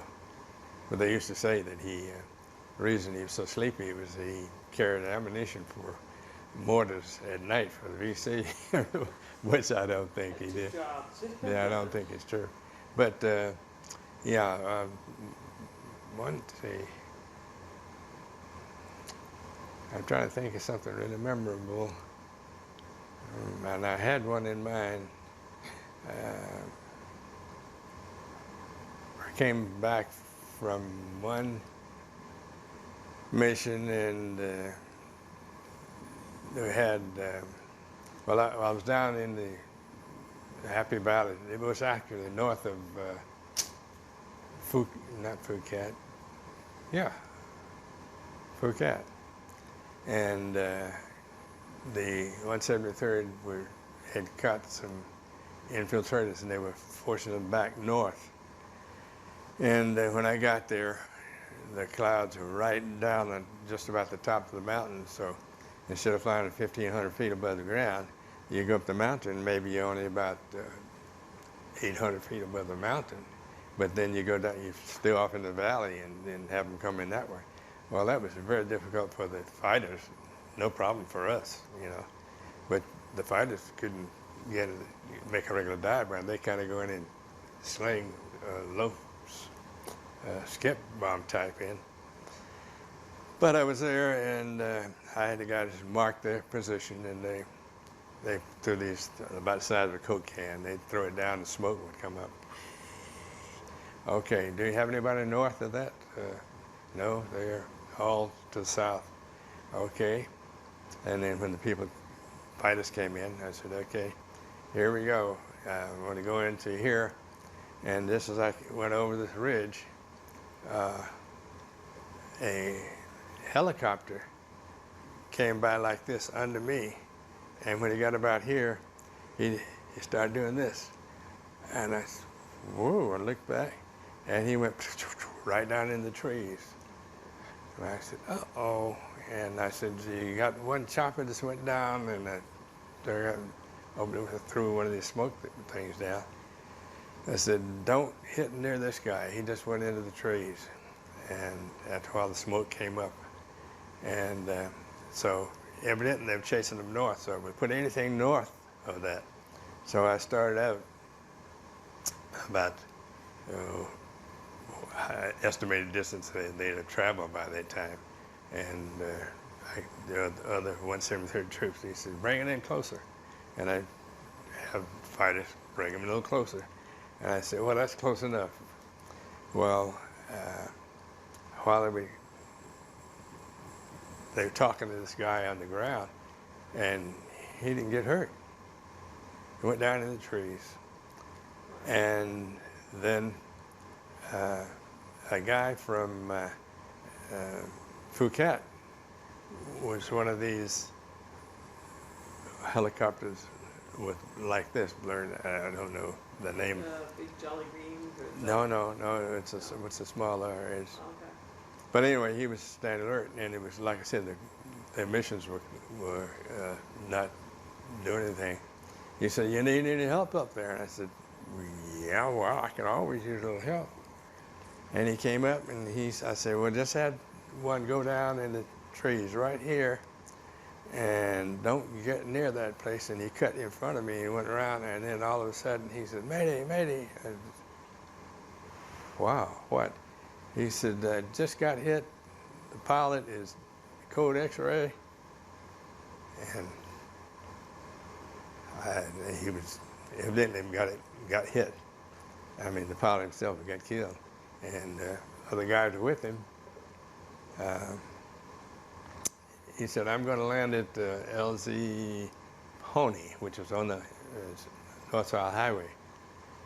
And I said, Roger, go straight across. And he went over and landed. Of course, I understand one of the people did get killed there, but he landed safely.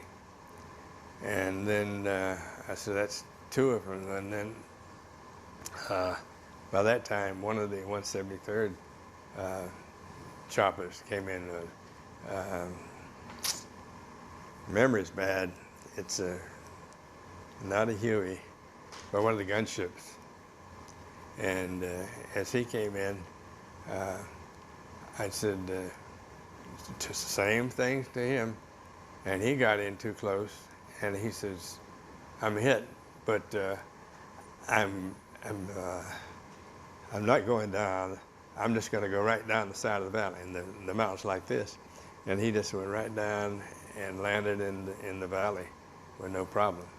But three of them were shot down in a matter of, I'd say, 30 minutes. Right. And here Well, they weren't paying attention to your advice. yeah, and here I am sitting right here above them. And so by this time I'm running low on fuel, and I already switched my fuel tanks and for this wing or this one to empty, and let that run till empty, not empty down to emergency, and cut it off to save it for reserve in case it get hit. And run this wing down, then I'd switch on the others to make sure it's okay. And this time I said, when I got that one, I only had one tank reserved, it was on low, and I told them I'm gonna have to leave you. And they said, no, don't. I said, I gotta, unless they're gonna have a fourth one down there, and then I'm sorry, I gotta leave. And they were really tears you up. But I had to leave. Yeah. One of those things.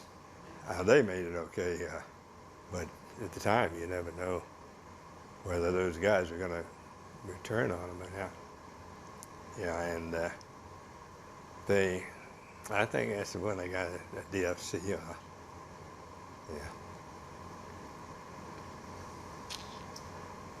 I guess that's the most memorable one. All right. Okay. But let's go back to Vietnam. So I always like to ask when people are in a war situation, because it varies with the war, how much communication did you stay in touch with your wife, with your family? Was it just letters? Just letters. Yeah. Did they come pretty regularly? Oh, sure. Yeah.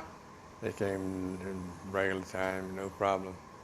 I had all the things set up. They set it up for my checks to go home and all that rest, so I didn't have to worry about it.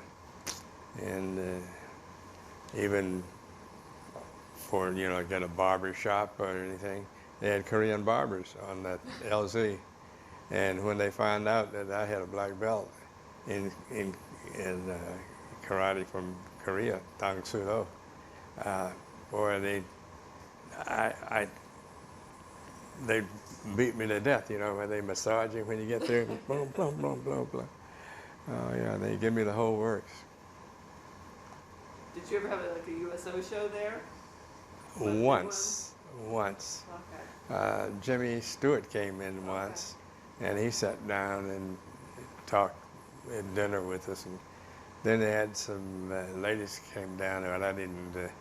I saw the van that they were staying in, but I didn't see the show or anything. It was for the van there, and I wasn't that interested, I guess. What was everyday life like? Was it just continually revolving around the missions and just getting things done and doing the paperwork and handling your men? That was it.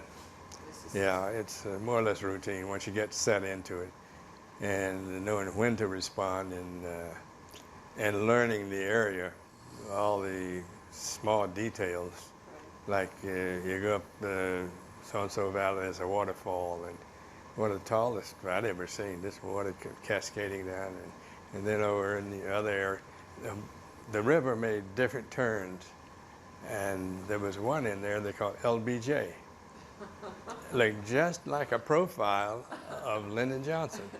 And so everybody knew where LBJ was. If you want to make a reference so the VC wouldn't know. And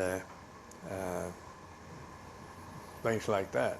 And I've heard of one guy was saying that they were putting in airstrikes on one group, and they wanted to find out where the troops really were, that smoke would come up, and then the guy would know where to drop the bombs, and they would, orange smokes come up, and over here, orange come. He said, do you have anybody east of your position? I said, negative. Nobody out front? No. You better get some more smoke. You can first, they wouldn't use red because that's enemy injuries, and they'd give up some other white smoke or something. And the same color would come up over here. And the guy said, wait a minute, somebody's listening on your frequency. I think we've got a solution to your problem. He said, I'm going to smoke Goofy Grape. and Kool-Aid, Oh, okay. and they don't know anything about Kool-Aid, and so he he put purple smoke came Right. up, and green smoke came up over me. I said, "Oh, Roger, I see you." That wasn't one of the guys told me, and so he said, "Okay." The director fighters in on, don't hit the purple smoke, don't hit the goofy grape. Yeah. So when your year was up, he's like, okay, I'm really ready to go home, right? He said, Oh yeah, yeah. I was down in the city of New Trang, actually at the base, which was I said a big base. At one time, I was staying in a hotel downtown, and to go to work from the base to IFFE headquarters, we'd have to run about a couple of miles down the beach, 2 or 3 miles, and no weapons. And I go down for 5 o'clock briefing or something. I saw a VC behind every tree, but they never bothered us. Never did. And I remember this one monk. There was an entrance to like a park, and had these big gate pedestals set up, where they have the arch over. Well, they didn't have the arch, just had the big post up. And he would sit up cross-legged like this on that, doing his meditation. As the sun would rise up, and he'd be silhouetted against it. I said, boy, I wish I had a camera. But he was always there doing his prayers in the morning. Yeah. But as I said, we stayed downtown, and we could hear them mortaring the base. And I said, we don't have, they could come in here and kill us all. But he said, well, evidently somebody's paying somebody off, and they wouldn't dare touch, because they left the Jeep out in the yard next door, and they had about 4 or 5 Jeeps, and Colonel Kiernan says, go down and start the Jeep up for you. I said, no, sir, you can start it up. And I'd stand back, and they pay him off nowhere. And start it up. Okay, fine. Then I would get in, because sometimes they have these booby traps set up, and they leave them out all night. I don't know who watched them, but they never had any problem. But then they moved us into after about 3 months, they moved us in on the base proper when I was back down at Desk Alpha there. We lived on the base. did you have any leave time? Did you get to go back to Hawaii or Japan or any place to? Yeah, I was up country and with the 173rd, and they said, you want to go on an R&R? And I said, yeah, well, he said, well, we can't fill the number. All the young kids, they don't want to go to Hawaii. They want to go to Kuala Lumpur or someplace like this, Australia. And I got extras. You want to go? I said, sure. And they say, I said, well, that'll be 1 week. I won't have to be out in the boonies there. So I went, and long story, I have to cut it short. But my wife, I couldn't meet her, and she couldn't meet me. We were going back and forth to the airport, and I finally asked the guy at the desk. It was the Hotel Ilokai. And I said, do you have a herring? What is my, and I was on like floor 506.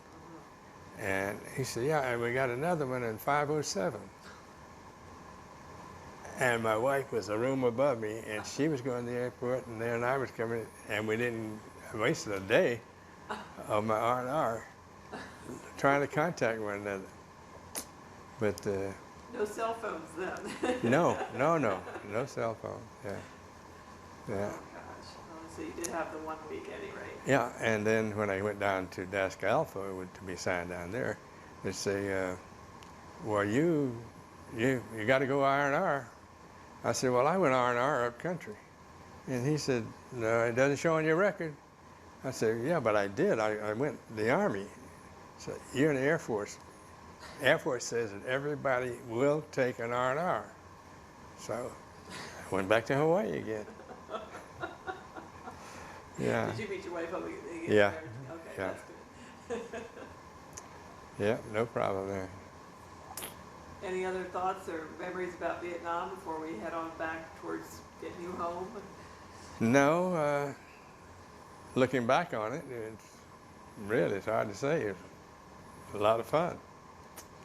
But some of the, like I say, some were the sheer boredom, and then other times it was when you start smelling the cordite and from the bombs and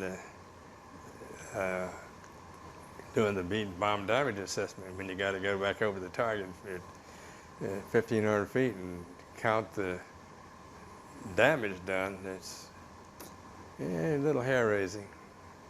But all in all, it's been fine. Yeah.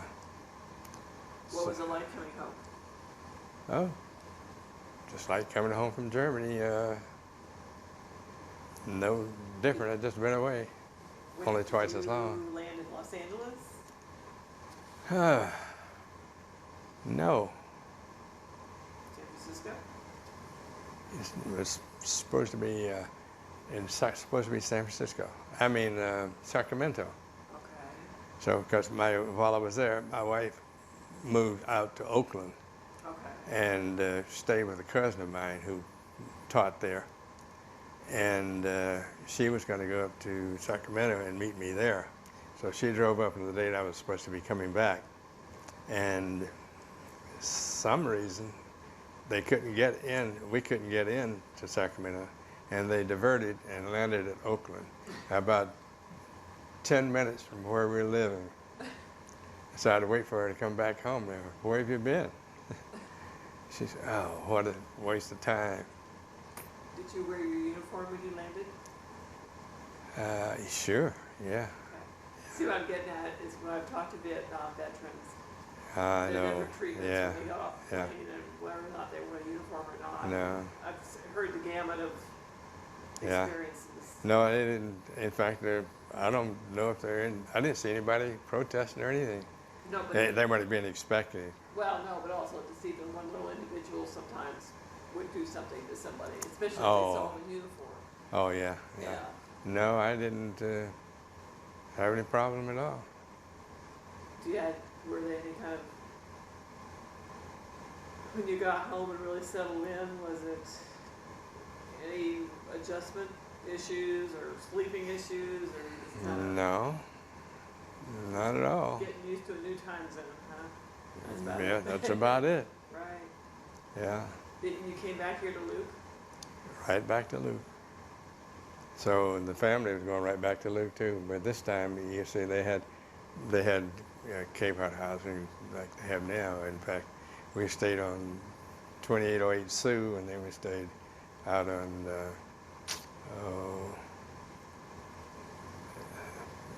Lalomie or Lalamai, Oh, yeah. and then we stayed one, two, I think 3 different places in Luke over the years. Yeah. So it's right back there, and the kids were right into school, no problem. Did you come back to the German squadron? Is that who you came back to? Same squadron, Okay. because of the training and because of the type of aircraft that we were flying, and I was familiar with that, so no problem. Had they changed aircraft at that point? And the 104s are still there. Okay. Yeah, we were flying those before I left. Okay. I mean, I was trying to think when the 15s and 16s started coming in. That was a little later. Oh, yeah, well, I think so. I don't even remember Yeah, it's a that. little later. Yeah, 69 maybe. I'm not sure, but somewhere. could have been because Yeah. to me it was just coming back home, and there was no change. Luke definitely, really, the amount of time you spent at Luke, it really was Yeah, getting to be home. yeah, same wife, same kids, same schools that they're going to. She was in the same job, and I think my mother came out to stay to help my wife out with. Boy, she taught school for 50 years, and she coached them with their schoolwork, and that took that load off of her, off my wife. Mhm. So it all worked out pretty good. So when you came back, did you get back into the flying here? Yes, Okay. I was 104 standardization evaluation because I had they'd already filled somebody else with the commander slot while I was over there, and when I came back, I just stayed with that until 1970 in June, and I retired there. Had you pretty well, you mentioned about how there was only like, what, 24 full colonels, and so you I think that's said, right. the odds are against me, and it's time to move Yeah, on. yeah. And too, and then I was a reservist, so I didn't have any options there. I couldn't stay for the full tour. Um, Perhaps if I hadn't had that no promotion deal within 2 years of retirement, it might have made a difference. I don't know. So, and your plans at the time, were they to stay in the area, and can we kind of discuss what maybe some of your post-Air Force years? And Yeah, I just got to play it by ear and see what happens. what was your first job after out of the Air Force? I went to Western Electric, which is the manufacturing arm of AT&T at the time, and AT&T Technologies, and they switched over. They were cable manufacturing plant. You know, out here on Van Buren and 51st Avenue, the big I probably plant. drove by it.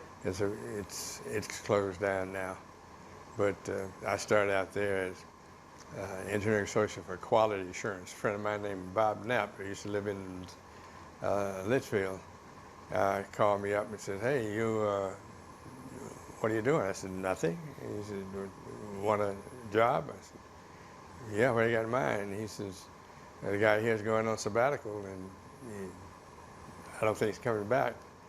And I said, "Yeah, okay." And he said, "Engineering associate for quality assurance." And I said, "Well, I'm not an engineer." And he said, "Well, you got enough technical stuff, and we'll bring your resume out." And I did. I took it into his boss, and the guy says, "Yeah, you're hired. When can you start work?" I said, "I can start right now." And just kidding, of course. And he said, "Well, that's your desk over there. And you see the secretary, because I've got a special project that my boss in Omaha wants. And it's a thing we go through all the tech orders and the qualifications for expectations for different types of materials." And I said, "Gail, I don't know about this." She said, "Don't worry. You see the ones with the X's, and these are this, and those are this, and you start getting those." And I started doing this, and finally she says, I reviewed it. She said, "Yeah, that's good. That's good. That's exactly what he's looking for." And she says, "But don't work so fast. You're working too hard." Okay, I'll ease up a little bit, but I was trying to make a good impression. You're talking about how your first job, and after like 2 or 3 years, they were Yeah. moving you on to something Yeah, else. every 18 months or so, they would put me into a different job, and I don't know what I was building up to, but I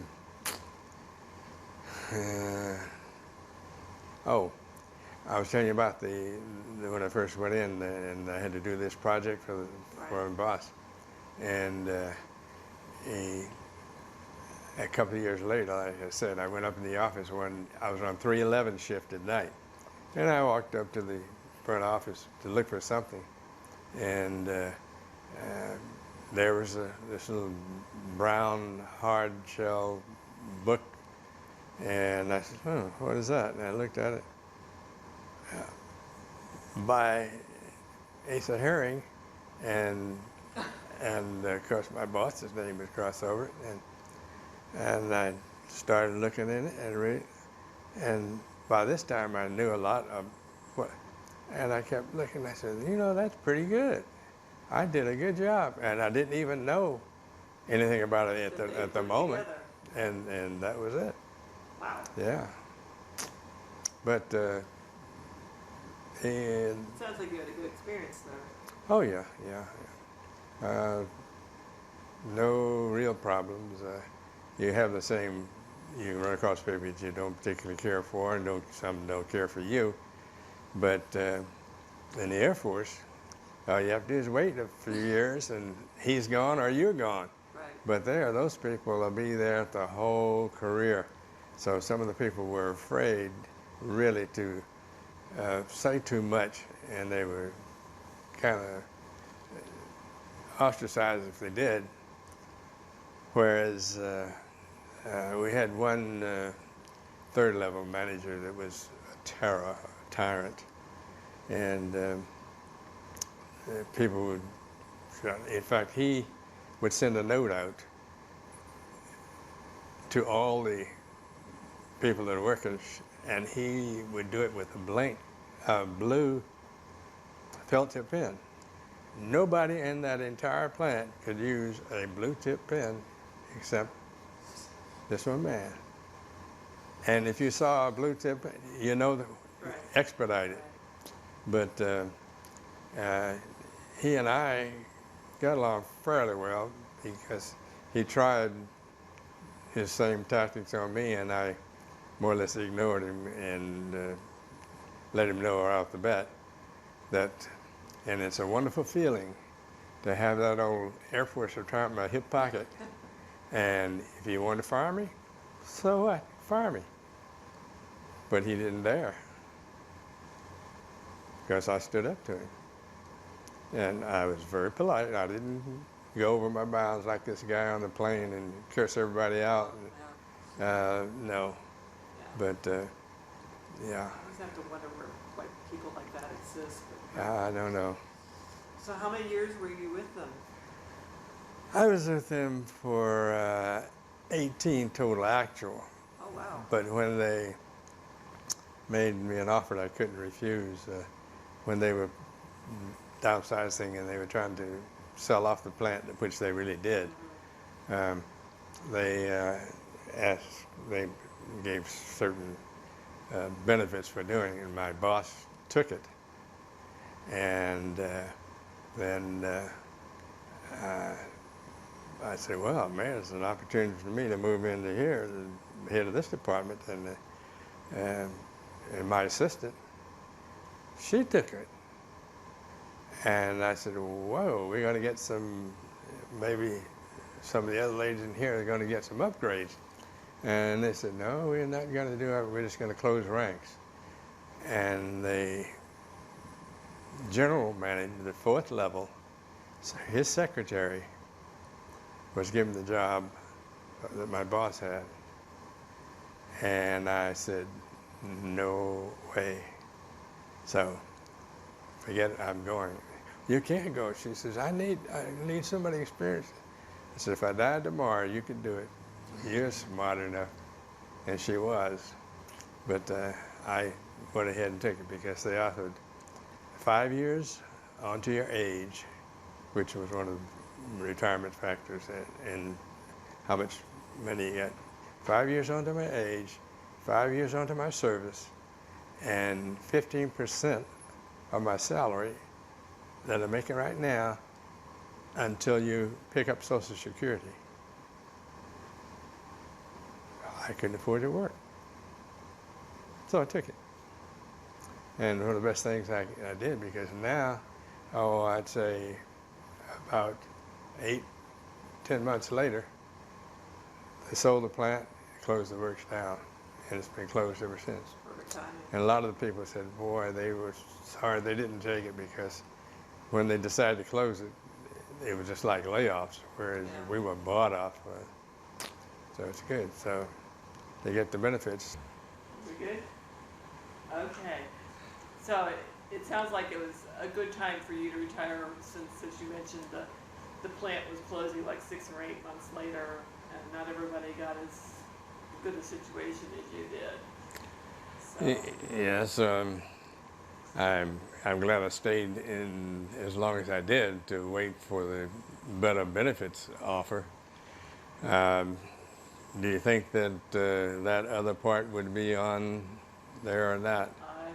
Maybe I shouldn't even tell you some of the benefits that had. Well, But I'll just go ahead and say, uh, after 18 years, retirement's based on the years of service and the age limits and then the job that you're doing. And after one offer was made, my boss took it, and my assistant took it, and I thought that perhaps I'd be getting another promotion. But the fourth level manager, secretary, got the job. So that was quite a shock to everyone. But so the next one came around, I said, I'm taking it. And she said, well, you can't take this. I need some help. And I said, well, if I die tomorrow, you need some help. I can't do it. So they made me an offer I couldn't refuse, which was 5 years onto my age, 5 years onto my service, and 15% of the salary I was making at the time until I pick up Social Security. And as I said, it's a very good, it was a good package, and I couldn't turn it down. And while working at AT&T, I told you about this manager that was a terror, and a lot of people were afraid of. I had no qualms about speaking up for anything that I didn't like, because I always had that Air Force retirement in my hip pocket. And if all else failed, I could tell them to do what they wanted to. So the differences from when I first came into the Army Air Corps was a segregated organization and very limited access to much of advancement, whereas now there's a much different attitude throughout the country, and this, I think, was started by the Tuskegee Airmen before the Civil Rights Movement started even. You can say that there are certain things that changed over time, but you can look at, and people, I always advise young kids, don't be fooled by the idea that because you hear people say that it's a level playing field. It's not a level playing field. It's no game. You're in it for life or death, and you make the best benefits you can. And back in the old days, you had no recourse. Who do you go to complain about, to voice a complaint? The same people that are making the rules. Now, when we're in the Air Force, you at least have access to an outside source or a higher authority that will have a receptive ear to what you're trying to do. And the thing that I was thinking of was, and I said before, that it's one of the best things that ever happened to me is being in the military, because they are the forerunners of equality and justice and all those very nice features. The Air Force has led the way. Led the Maybe way, among the right. services, do you think? I think so, yeah. And there's some things that I haven't liked over the years, some things that I have, and some that I've been elated over. But all in all, if I had to do all over again, fine, I'd do it.